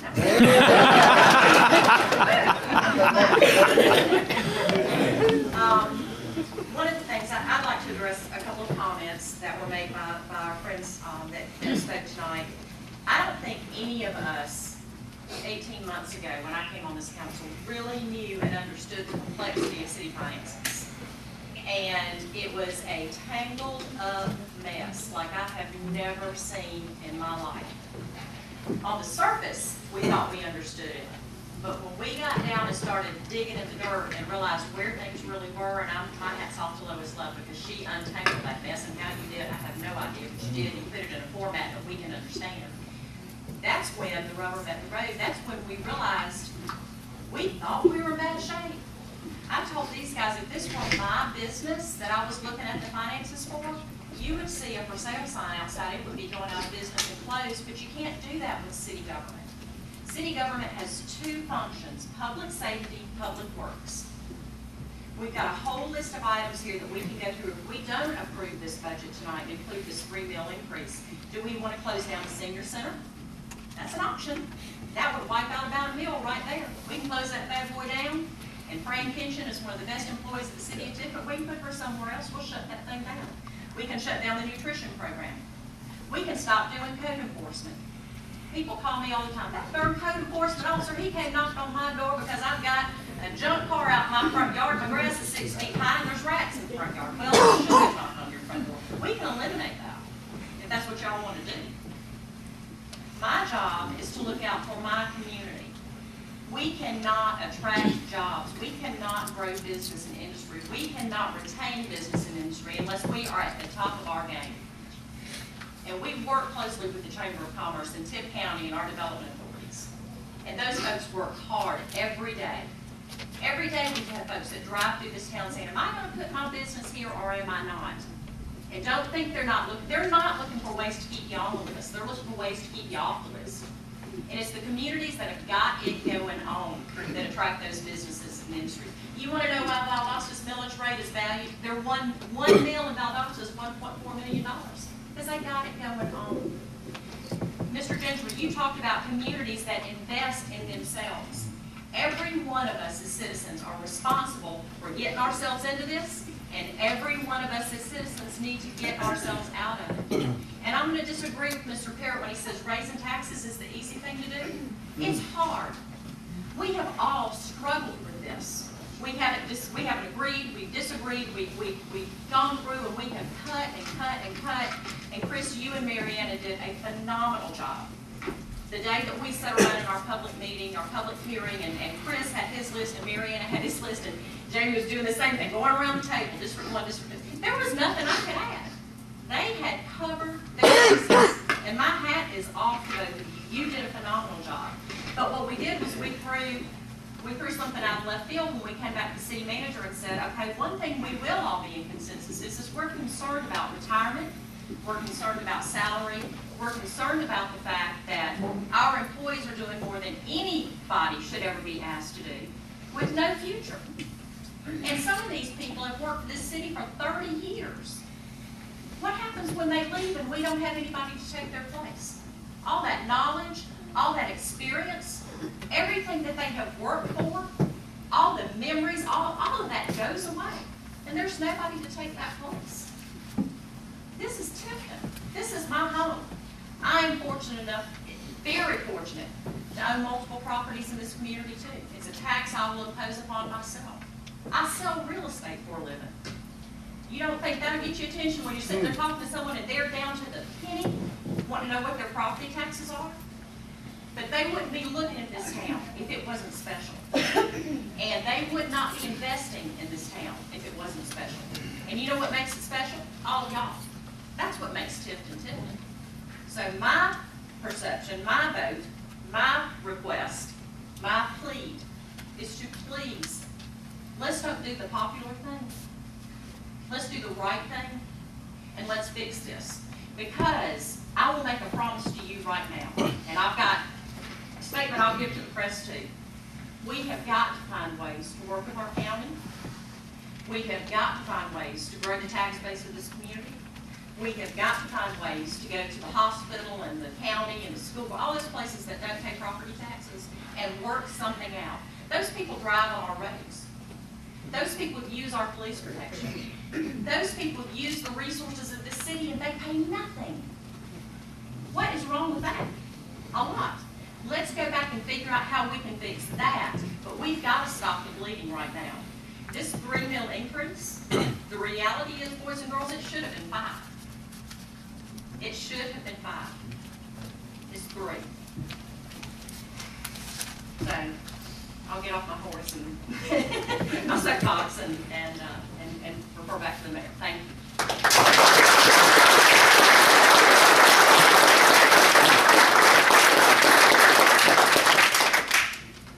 Mayor, Ms. Love handed out a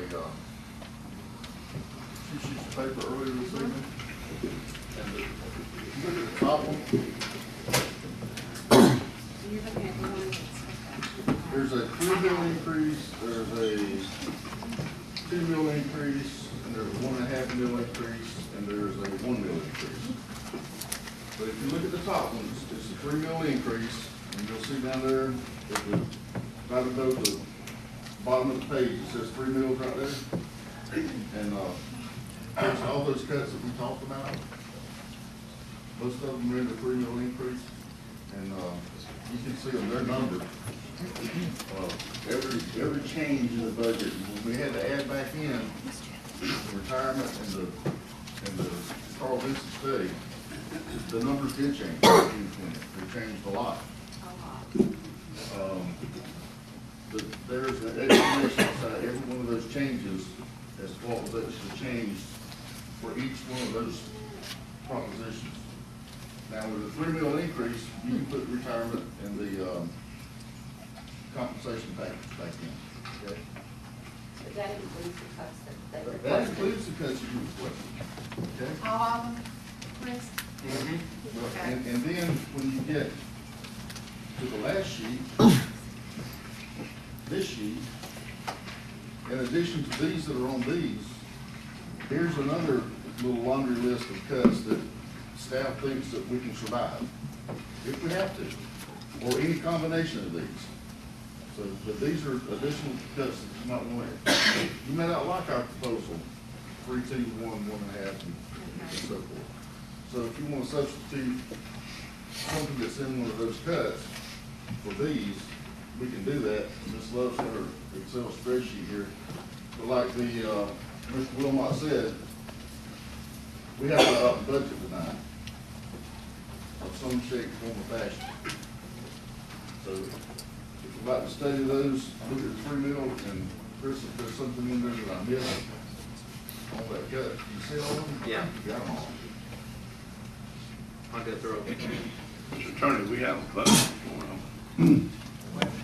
Right now, you have the main motion, and there's been a discussion on the main motion. The question now is there anyone that wants to make an amendment? Okay, so we're still within the discussion here. So, I mean, unless you might want to send me over to the discussion, basically complete on the main motion, and then ask if anyone could make an amendment to the main motion. I would like an explanation from the manager of page 2 that was handed out. So page 2 would include what kind of cut? Well, the 2 million maybe is on page 2. How would you explain that? 2 mil. Well, I want to know what's the difference. I haven't had a chance to compare on the I just got it. Between the 2 million and the 3 million, what you're cutting. Okay, I'm gonna turn this over to Ms. Love. All right, good. All right, that's fine. That's what I want to know. Let's go see, if you were looking at all of that, you see the additional reductions. All right, okay, additional reductions, There are okay. additional reductions. All right, okay. Take an additional reduction to contingency of $63,576. We originally had $79,000 paid, that was left after all your reductions. When we took that reduction, we removed the debt for the remaining 4 equipment police cars. That was an additional $4,000 because we had only included 1/2 of the year's debt. Only on purchases every year. We removed the debt for the police, public works equipment, $50,000. The small equipment replacement, which we have not discussed before, that's the doors and equipment for public works, $34,000.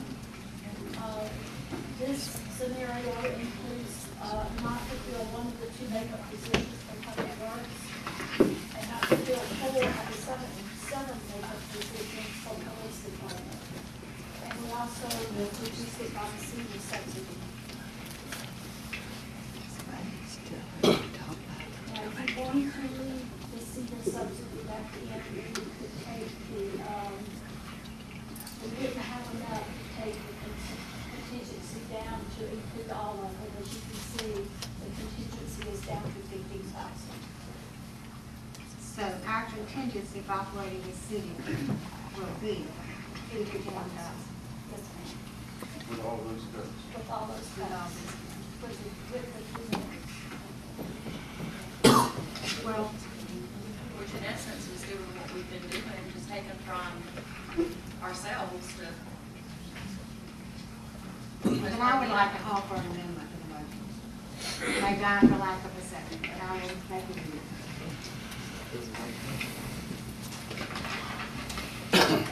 I would like to amend the motion. Just a minute, let me find my papers.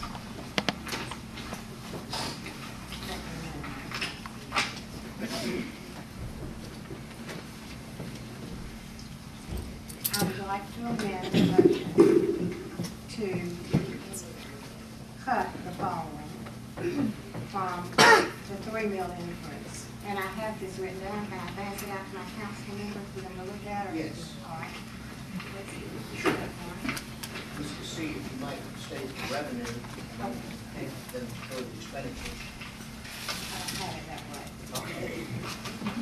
All right. I would be willing to cut 3 of the open police positions. That's a total of 130. Here, Larry, let me give you one. 3 of the police positions, and I figured that at 135, which was the figure I used at the other workshop. I would be willing to defer, it says 1/2 of Plan C, that is defer the University of Georgia study to take effect in January, which would reduce our cost by half, since it would be for half the year instead of the whole year.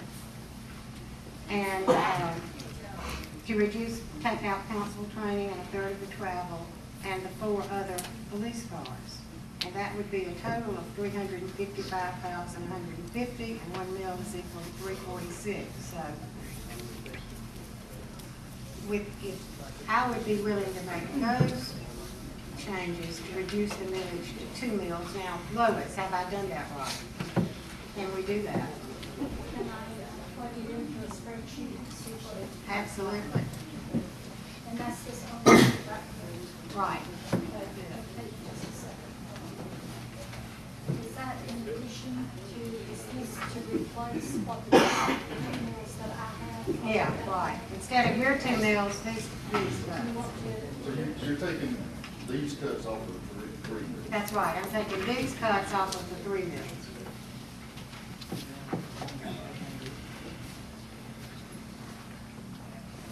I'm not going to list them, I'm just going to list the amounts for the sake of time.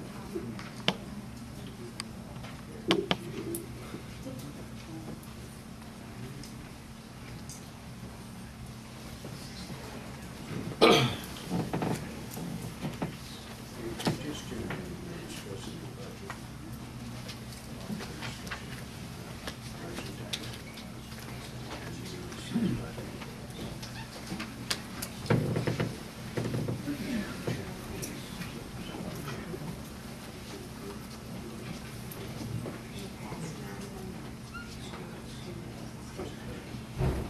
But you have to, we need to take those cuts. But 2 mils. That's what I'm attempting. Can I make a suggestion? Yeah. If everyone has Lois's handout, Right. it might be a good idea that everybody number those pages, Right. because apparently there may be some conversation regarding these handouts, so we refer to the page number. For instance, you're talking You about give us the page numbers. 3 mils is page 1, 2 mils is page 2, 1.5 mils, page 3, 1 mil, page 4. And then the optional list of additional reductions is page 5. So that I can make sure we understand the amendment to the motion. As I understand it, you're looking to use the numbers on page 1, which represents the 3 mil. Right. Apply, and we'll just mark your sheet that you hand out as A. Right. And then I would understand that your proposed amendment is to adopt the figures on page 1 of the handout with reductions in what we call A, which will amount to a 2 mil increase. That is correct. Just because if you will look at the screen, we have a $346,000 deficit still. I have what? You would have a $246,000 deficit to get $346,000 deficit to get to the 2 million. In addition to this In budget. addition to what you just had, yes. Take all of the cuts that you all of you have previously made, Including these cuts that I just presented. including the cuts that you just presented. And you would still have, A $346,000 deficit. We've got 12 million. If you look here on the screen, we've got 12,453 in expenditures. And I changed the millage rate to be the 2 mil amount, 692,437. And we've got a 12,107 revenue amount. So that gives you a 346 deficit that you would have to come up with to balance your budget.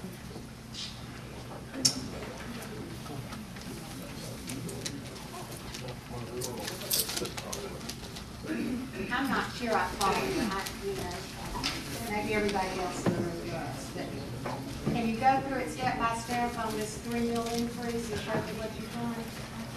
If you look at the 3 mil increase Right. on the screen, 3 mils equates to an additional $1,038,656. Got it.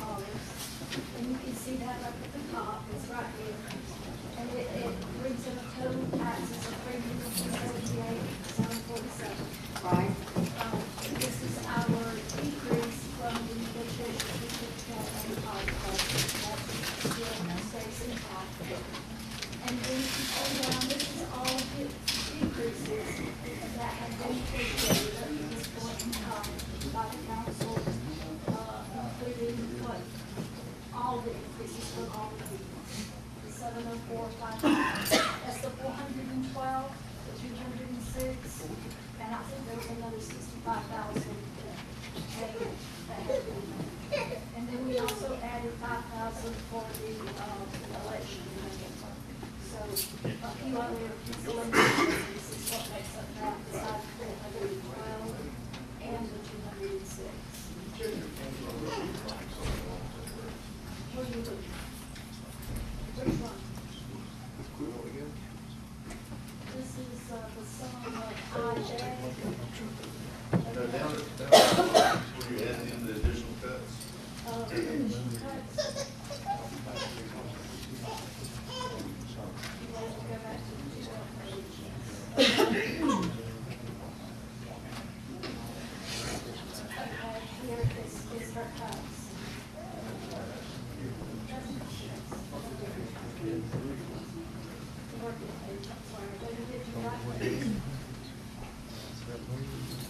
Yes, it would not calculate it. Let me, put that paper in. Second. Okay.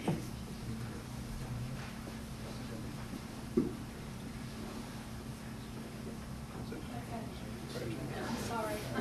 It didn't calculate over, so you're 33,000 short. That's a big difference. I apologize for that.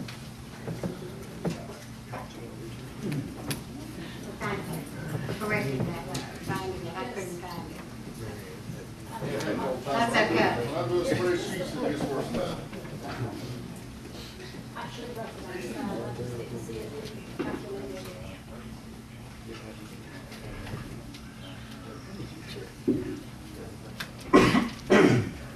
Well, and I could find that 33,000 from something I chose on 5. Yeah, I think that you want to have a Balance. amended motion, it should be balanced, so if you'll tell us how you want to handle that other 33,000. Right. We know these numbers are good. Well, I would like to transfer $33,000 out of, from hotel motel that's going to the tip, to put it in the general fund. Is that a choice I have? So that's what I would do.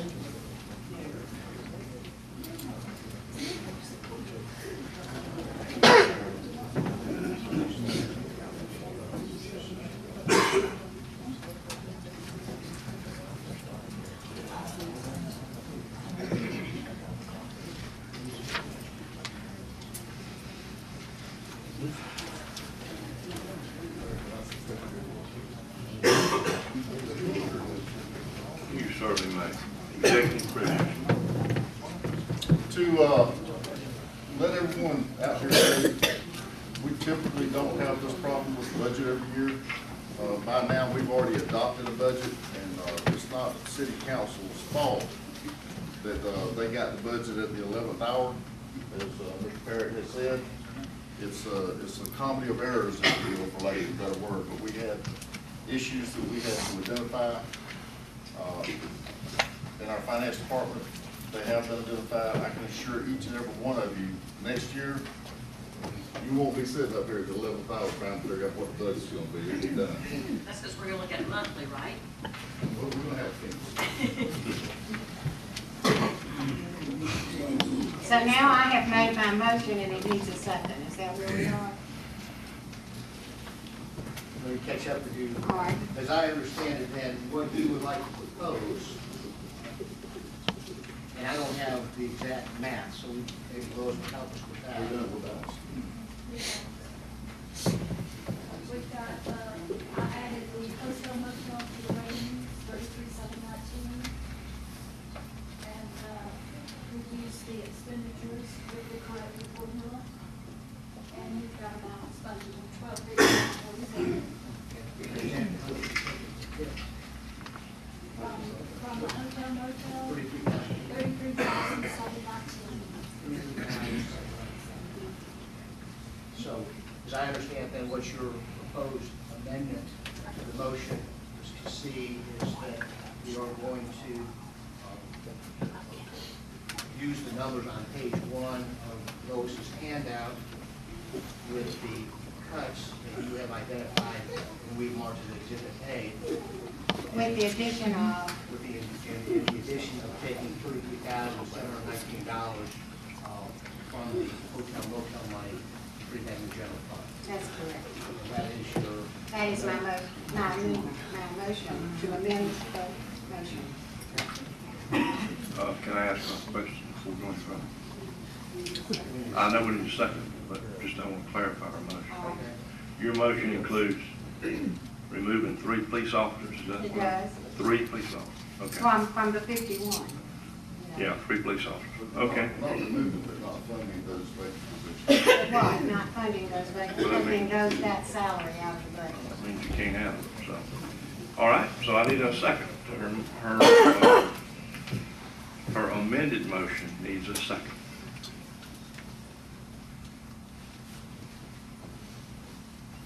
Oh, Lord. Yeah, I've been on this council a long time, it has never happened. I need a second for her amended motion. All right, it's gonna die for lack of a second. It's just that simple. that's right. Now then we revert back to the original motion, which we already had a second for, and we had already finished the discussion. All 5 of us have talked. I'm gonna call for the question.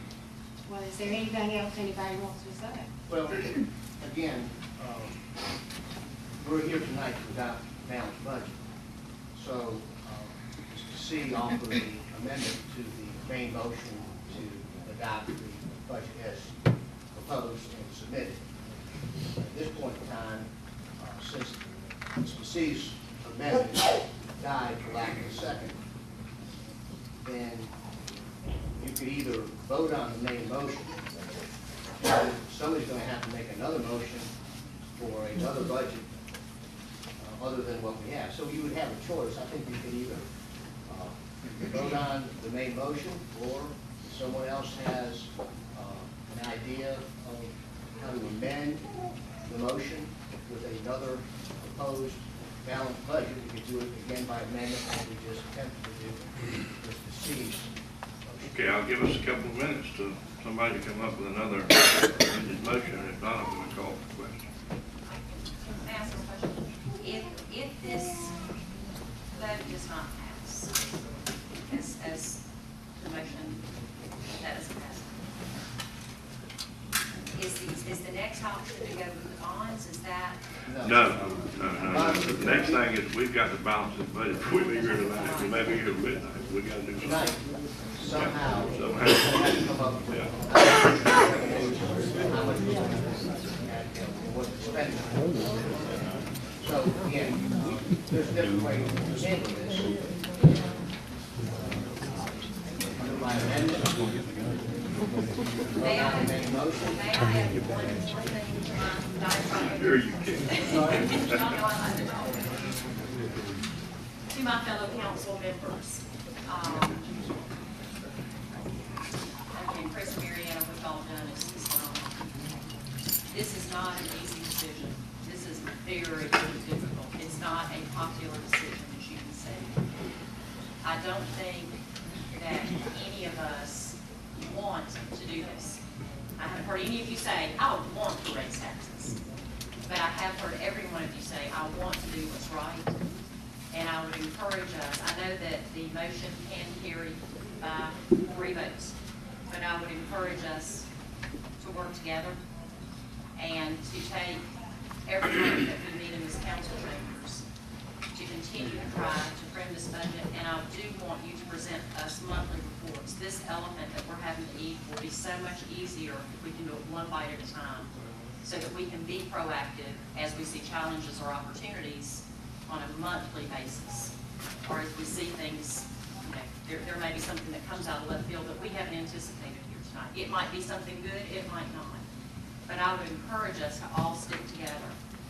It's not an easy decision to make, but we've got to be, we don't need to be politicians up here tonight. We need to be statesmen, and we need to do the right thing. And I'm just gonna ask you all, please consider this budget, and let's vote together. And let me just say a final word. Marianne, the reason you hadn't seen my idea about the bonds was that I did this after our 10 a.m. meeting yesterday, when I was still searching my soul to see what we were going to do. I was on the phone, like I said, with them for over an hour. I'm telling everybody sitting here, this will work. This will be the best of both worlds. Now, nobody wants to listen to me, and that's fine. But let's go ahead and... I have a question, if I may ask a question, if I may not, after I ask I think it, you just can. tell me I may. You can. I would like to ask Chris, as you look at your cuts, and you look at this budget and what has been explained, what are you suggesting that we put? Beyond, Well, to beyond- get to a no-mill increase and also provide the retirement fund to be unclosed, how are you gonna do it? And we might be here till midnight. Well, that's okay. That question would lead us into another amended motion at this time. If Chris wants a few minutes to look over the notes and then amend the motion, we can do that. Can we have a couple of minutes? And Mayor, if you want, now that Mariana has suggested an amendment and that died, you might want to open it back up for the discussion, if you like, on the main motion. Or Is it feasible to take maybe a 5-minute break? Or is that not good? But we can't have, we can have sort of a piece of silence here while he looks at the big. Well, Mariana, what I was thinking was, I could take my 412, combine that with Larry's, get 150 for legal, 5,000 addition for that. Let me crunch the numbers right quick. Let me just say this, all the cuts that you requested, they're in there. I know they are, but you've also added some new ones that I haven't allotted for. Let me go through those, and I've got some more notes with tabs here on the budget. some cuts that I knew would hurt, and that's why I didn't go there. So I'll write down that. Okay, thank you. I was. Okay, we're just going to here a minute. Mr. Attorney, you know any good clean judges?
They got their person.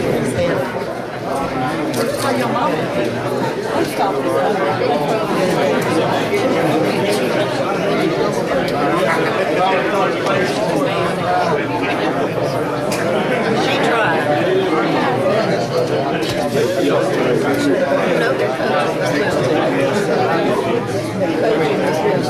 She and her husband are coaches. And oh, they're having such a good time. Oh, yes. Sarah can just take it.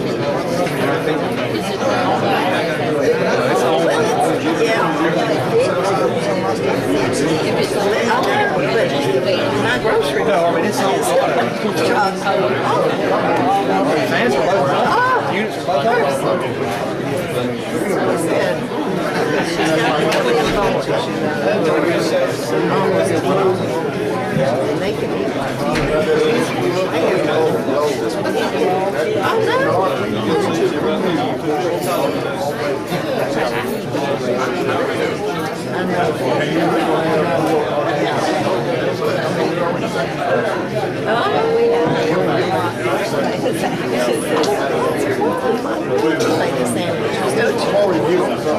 And you can't. Yes. Oh. Well, my son-in-law Yes, I think so too. Yeah, he's good. He's teaching over the pitch job. I think he's head of the alternative school. And something with behavioral problems. And he comes. And that's what he's paying for.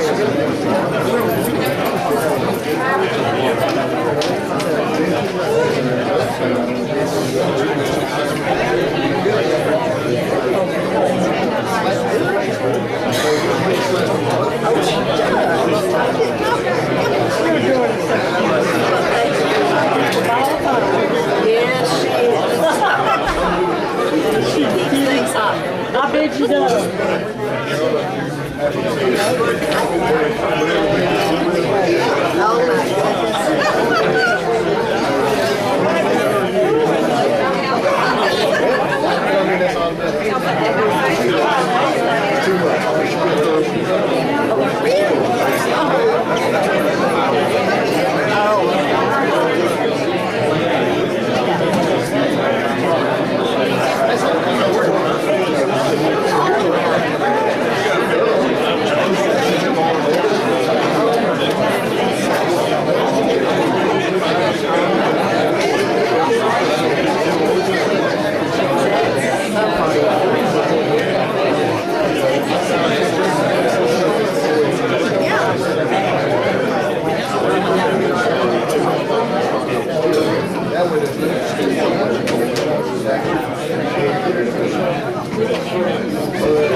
Some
Tell the team.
All I ever do is with those kids. I know.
Operate on what you got. Start by dropping. When you see the speaker running, turn it off. I like it. What are you doing? You've been in business. 44% increase in nothing. Go up on your address, 44%. How did we work for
What are these two?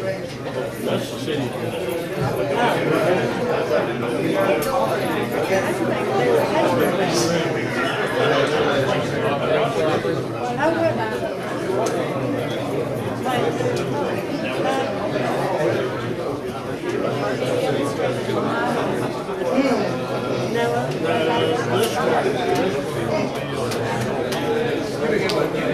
Is that white table? It's out.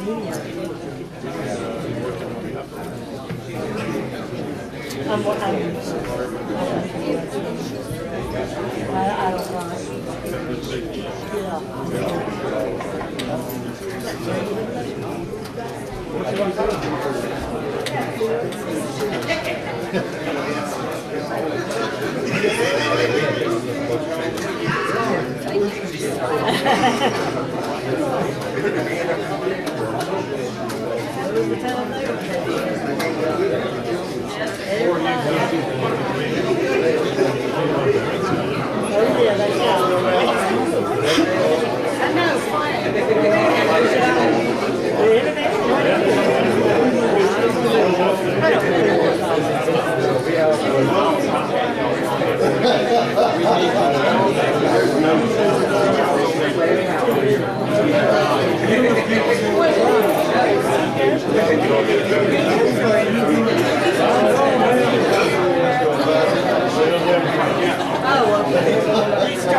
Yeah, right now it's not fun.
through with his crunching.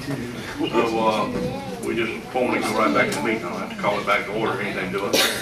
So we're back in. Mr. Barrett, you have the floor.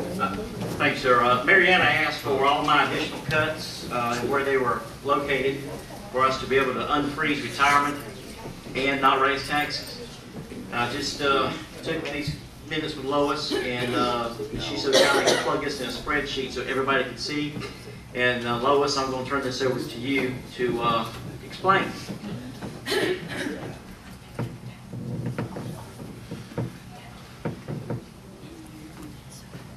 Lois, do you need a microphone? Yes, she does. But I can turn. Can you? Well, Julie, you may need to. Surely we've got an extra microphone.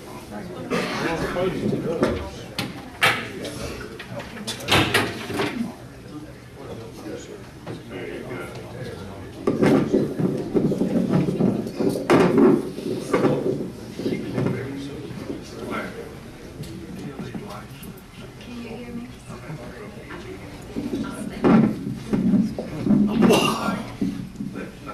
Can you hear me? Can you hear me? Am I on? Okay. Can we hear you?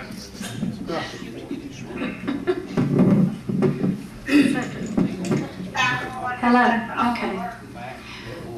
If you look at the, let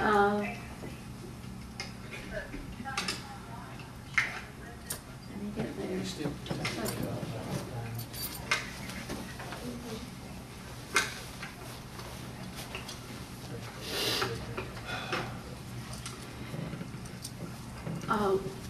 What Mr. Parrott has recommended is that we add the $165,297 in hotel motel tax from the TIF theater back into the general fund.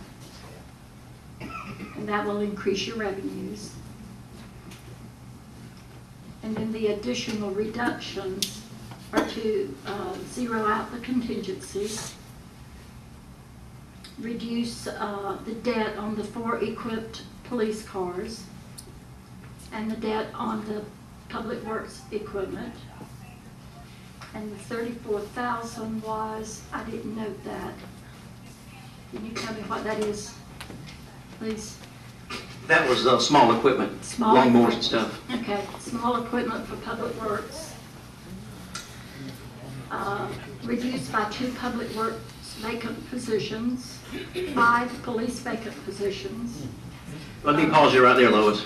Just as we mentioned earlier, what we'll do, or what I would like to do, is in 6 months review our budget, see where we're at. We're not eliminating these. Just as Raymond mentioned, we've got 7 open right now that we're struggling to fill because we don't have a retirement, 8, sorry. So this is simply taking 5 out of the budget for now. But we're going to do a mid-year review and see if we can put them back in. Okay? So we're not eliminating. Go ahead, Lois. Okay. Remove or eliminate, or I'm not sure you want to postpone the cemetery services. Postpone that. All of those services. Reduce the senior center by $1,000. Reduce HR by $5,000. Take the UGA study out totally. And let me pause you there again. I would like to do in 6 months, instead of doing the UGA study, maybe just look at a across-the-board raise for everybody, like a COLA or something like that. But again, we'll look at that in 6 months. And furlough days, 10,000. And that's just on the city manager. That's on who? City manager. Oh, okay.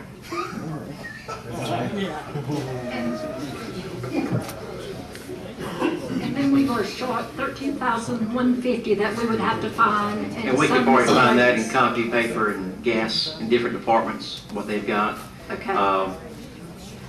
So with that, and again, Mariana asked for my numbers and just my ideas and proposal to unfreeze retirement and not raise taxes. And that's what I've got. That is no millage rate increase at all. And it balances the budget. It balances the budget with all of those reductions. The 154,000 cemetery services, are you saying that we just lay those people off? That's what it is. Well, I mean, you had it on your list of cuts. So it's on your Well, I'm just recommendation asking if list. that's where you're going with that. Sure, that's what you recommend. That list was provided as options for the council. That was what, Lord? That list was provided as potential options for the council to review. That was the only place we could see that. Oh, yeah, that was on Page no, page 5. Was it page 5? Page 5.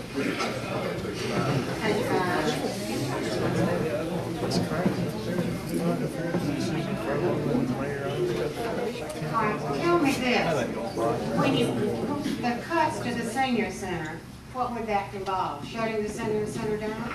No, it's just taking $1,000 out, a miscellaneous account they have. Oh, okay.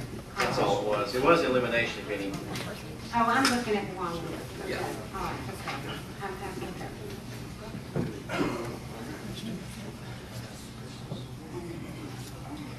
And mine simply, I think we still have a motion on the table, if you will. Well, you'll have to amend the motion. You have an opportunity now to amend the motion.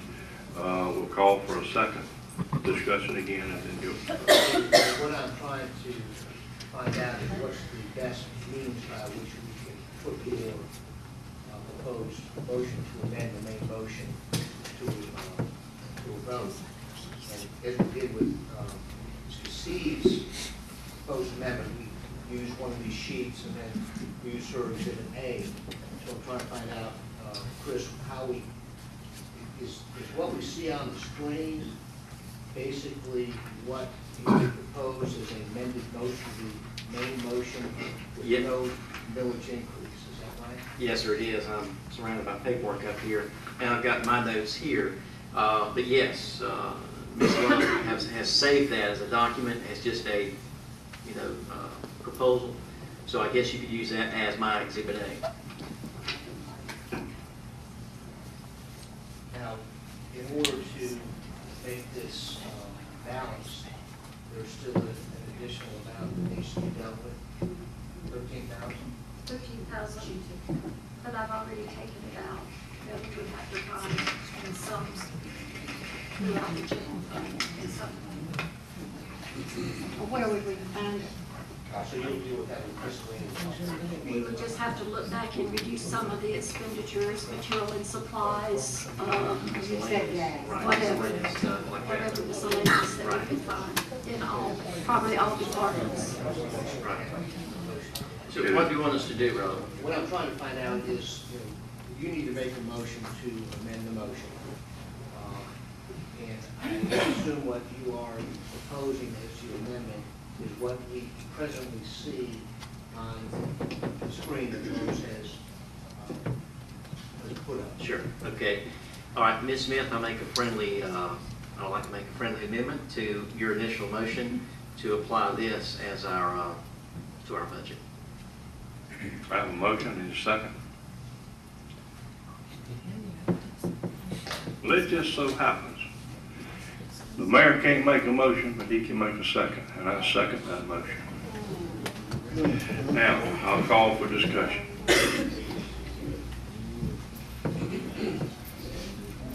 No discussion? Seeing no discussion, I'll call for a vote. All those in favor of this amended motion, please raise your right hand and say aye. Aye.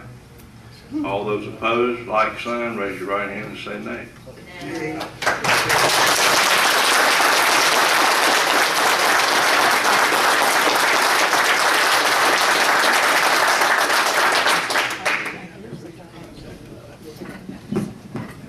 Failed.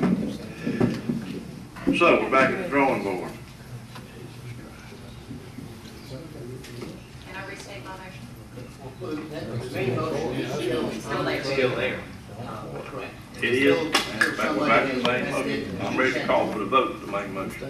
Well, when I was, at some point there is going to need to be a vote on the budget tonight.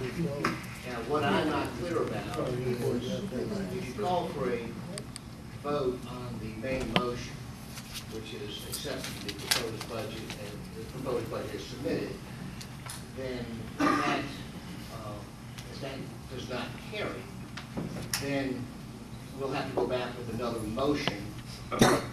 But I don't know if you could later come back and have a motion to accept the proposed budget as submitted after it's been voted on and not approved. So what I think might be more appropriate is that the main motion remains on the table until such time as someone comes up with an amendment to the main motion that is then seconded and voted on, and then we'll discuss the amended main motion and then vote on that. This way, this keeps the original main motion on the submitted budget on the table until such time as one of you all come up with an amendment that's going to be acceptable to the entire council. At some point in time, we're going to have to vote on this, budget, and it's either going to be the main motion or it's going to be an amended motion. And I don't know that we can take the main motion off the table until such time. Well, if you vote on the main motion, someone else may have a main motion of only 2 meals, which may pass. And 3 meals doesn't. She suggested in her amendment, which did not, but her amended motion for the 2 meals with those cuts did not get a second. But it might if the 3 fails. But we won't know that unless we go through with the original motion. That's what I was fixing to suggest.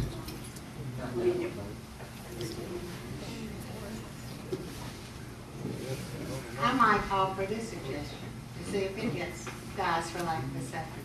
But I would like to amend the main motion to say that we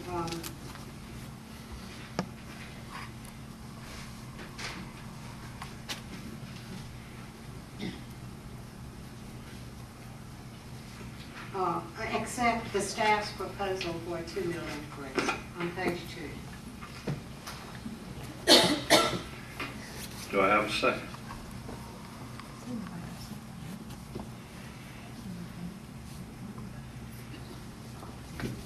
Okay, the amended motion dies for lack of a second. All right, let's put our heads together. See, we've got, yes. I'll tell you what, we're going to take a lunch break before we all do. We've got to come up with something, folks. Now, let me just say this. I asked our illustrious attorney just how far this goes, because I've never been in anything like that. This meeting was advertised over a week ago. We have to finalize the budget if we're here until Monday morning at 8 o'clock. Now, I don't know what that entails, but it's got to be done. Now, having served as a bailiff at one time, I do know even the people on the jury get a chance to go home or go somewhere and get them some food. And I promise you, I'm a diabetic. It ain't going to be long. I'm going to ask for recess for us to go eat something and come back. So, now, having said that, let's go ahead and see what we need to do. And I am still the mayor, so I can resist if I want to, right? Richard Smith goes to Washington, I heard that. Lord, yeah. Mayor, if you want to call for a vote on the 3 meal. Yes. Yes. Okay. Y'all hold it down there, please. If that does not carry, then we'll have to have a motion. Okay, well then let's go ahead and call the question for the original motion by Ms. Julian, who seconded that. And Johnny seconded. I'll call the question. All in favor, please signify by raising the right hand and saying aye. Aye.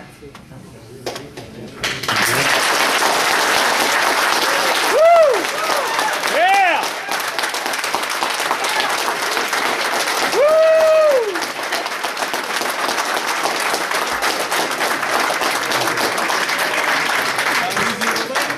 Well, that certainly passes. That's it. Yeah, let's go to the next 2 items.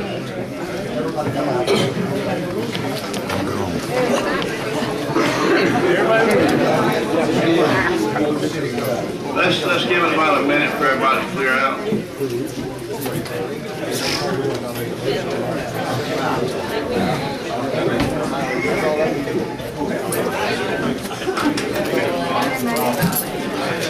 How about you?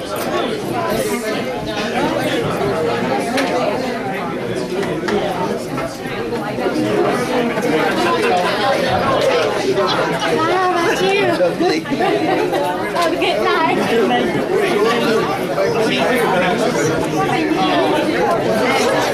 I was ready, but I was going. Yeah, we got a resolution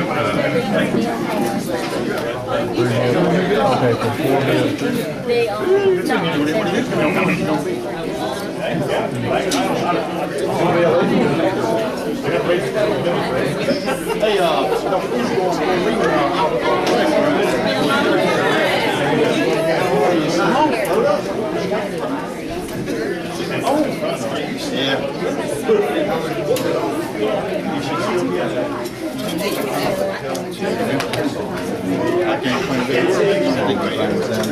I'm trying. I'll be out front, Nancy.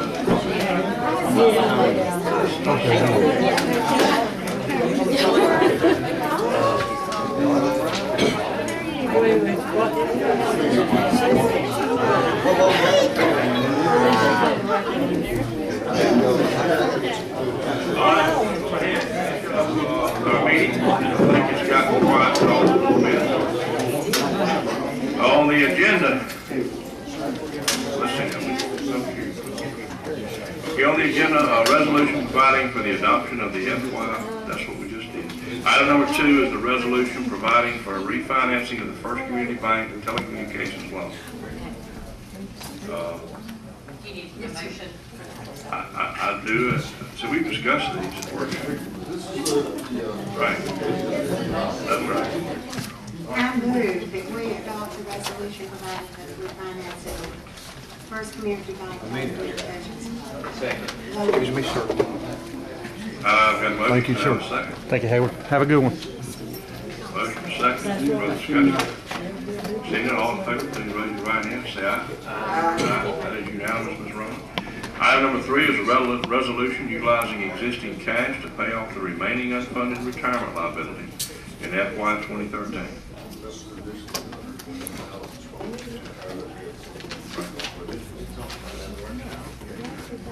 I make a motion to utilize the existing cash to pay off the unfunded retirement liability in FY 2013. Second. I got a motion, second, any further discussion? Seeing none, all in favor, please signify by raising your right hand, saying aye. Aye. That is unanimous, Ms. Rowan. Number 4, resolution committing fund balance in accordance with GASB 54. No, I'm drawing a blank. Yes, 54, it's just, Oh, yes, yes. Commitment of fund balance. I remember others may not, but I remember names. Yeah. Okay, appreciate it. I make the motion that we create a resolution to commit fund balance in accordance with GASB. I'll second that. Got a motion, second, any further discussion? Seeing none, all in favor, please signify by raising your right hand, saying aye. Aye. That is unanimous, Ms. Rowan. Item number 5, resolution authorizing the mayor to, I'm reading it like it's written, the mayor to into a. I'm sorry. Wait, okay, oh. I should have known that, I'm sorry. Ron. Resolution authorizing the mayor to enter into a non-discrimination agreement with the Georgia Department of Transportation, Title VI Compliance and Assurances. Do I have a motion? I make that motion, Okay, a motion by Julie, any second? Second. Have a second by Johnny, any further discussion? I'm just amazed that Rhoda made a mistake. I thought I saw that. All in favor, signify by raising your right hand and saying aye. Aye. That is unanimous, Ms. Rollins.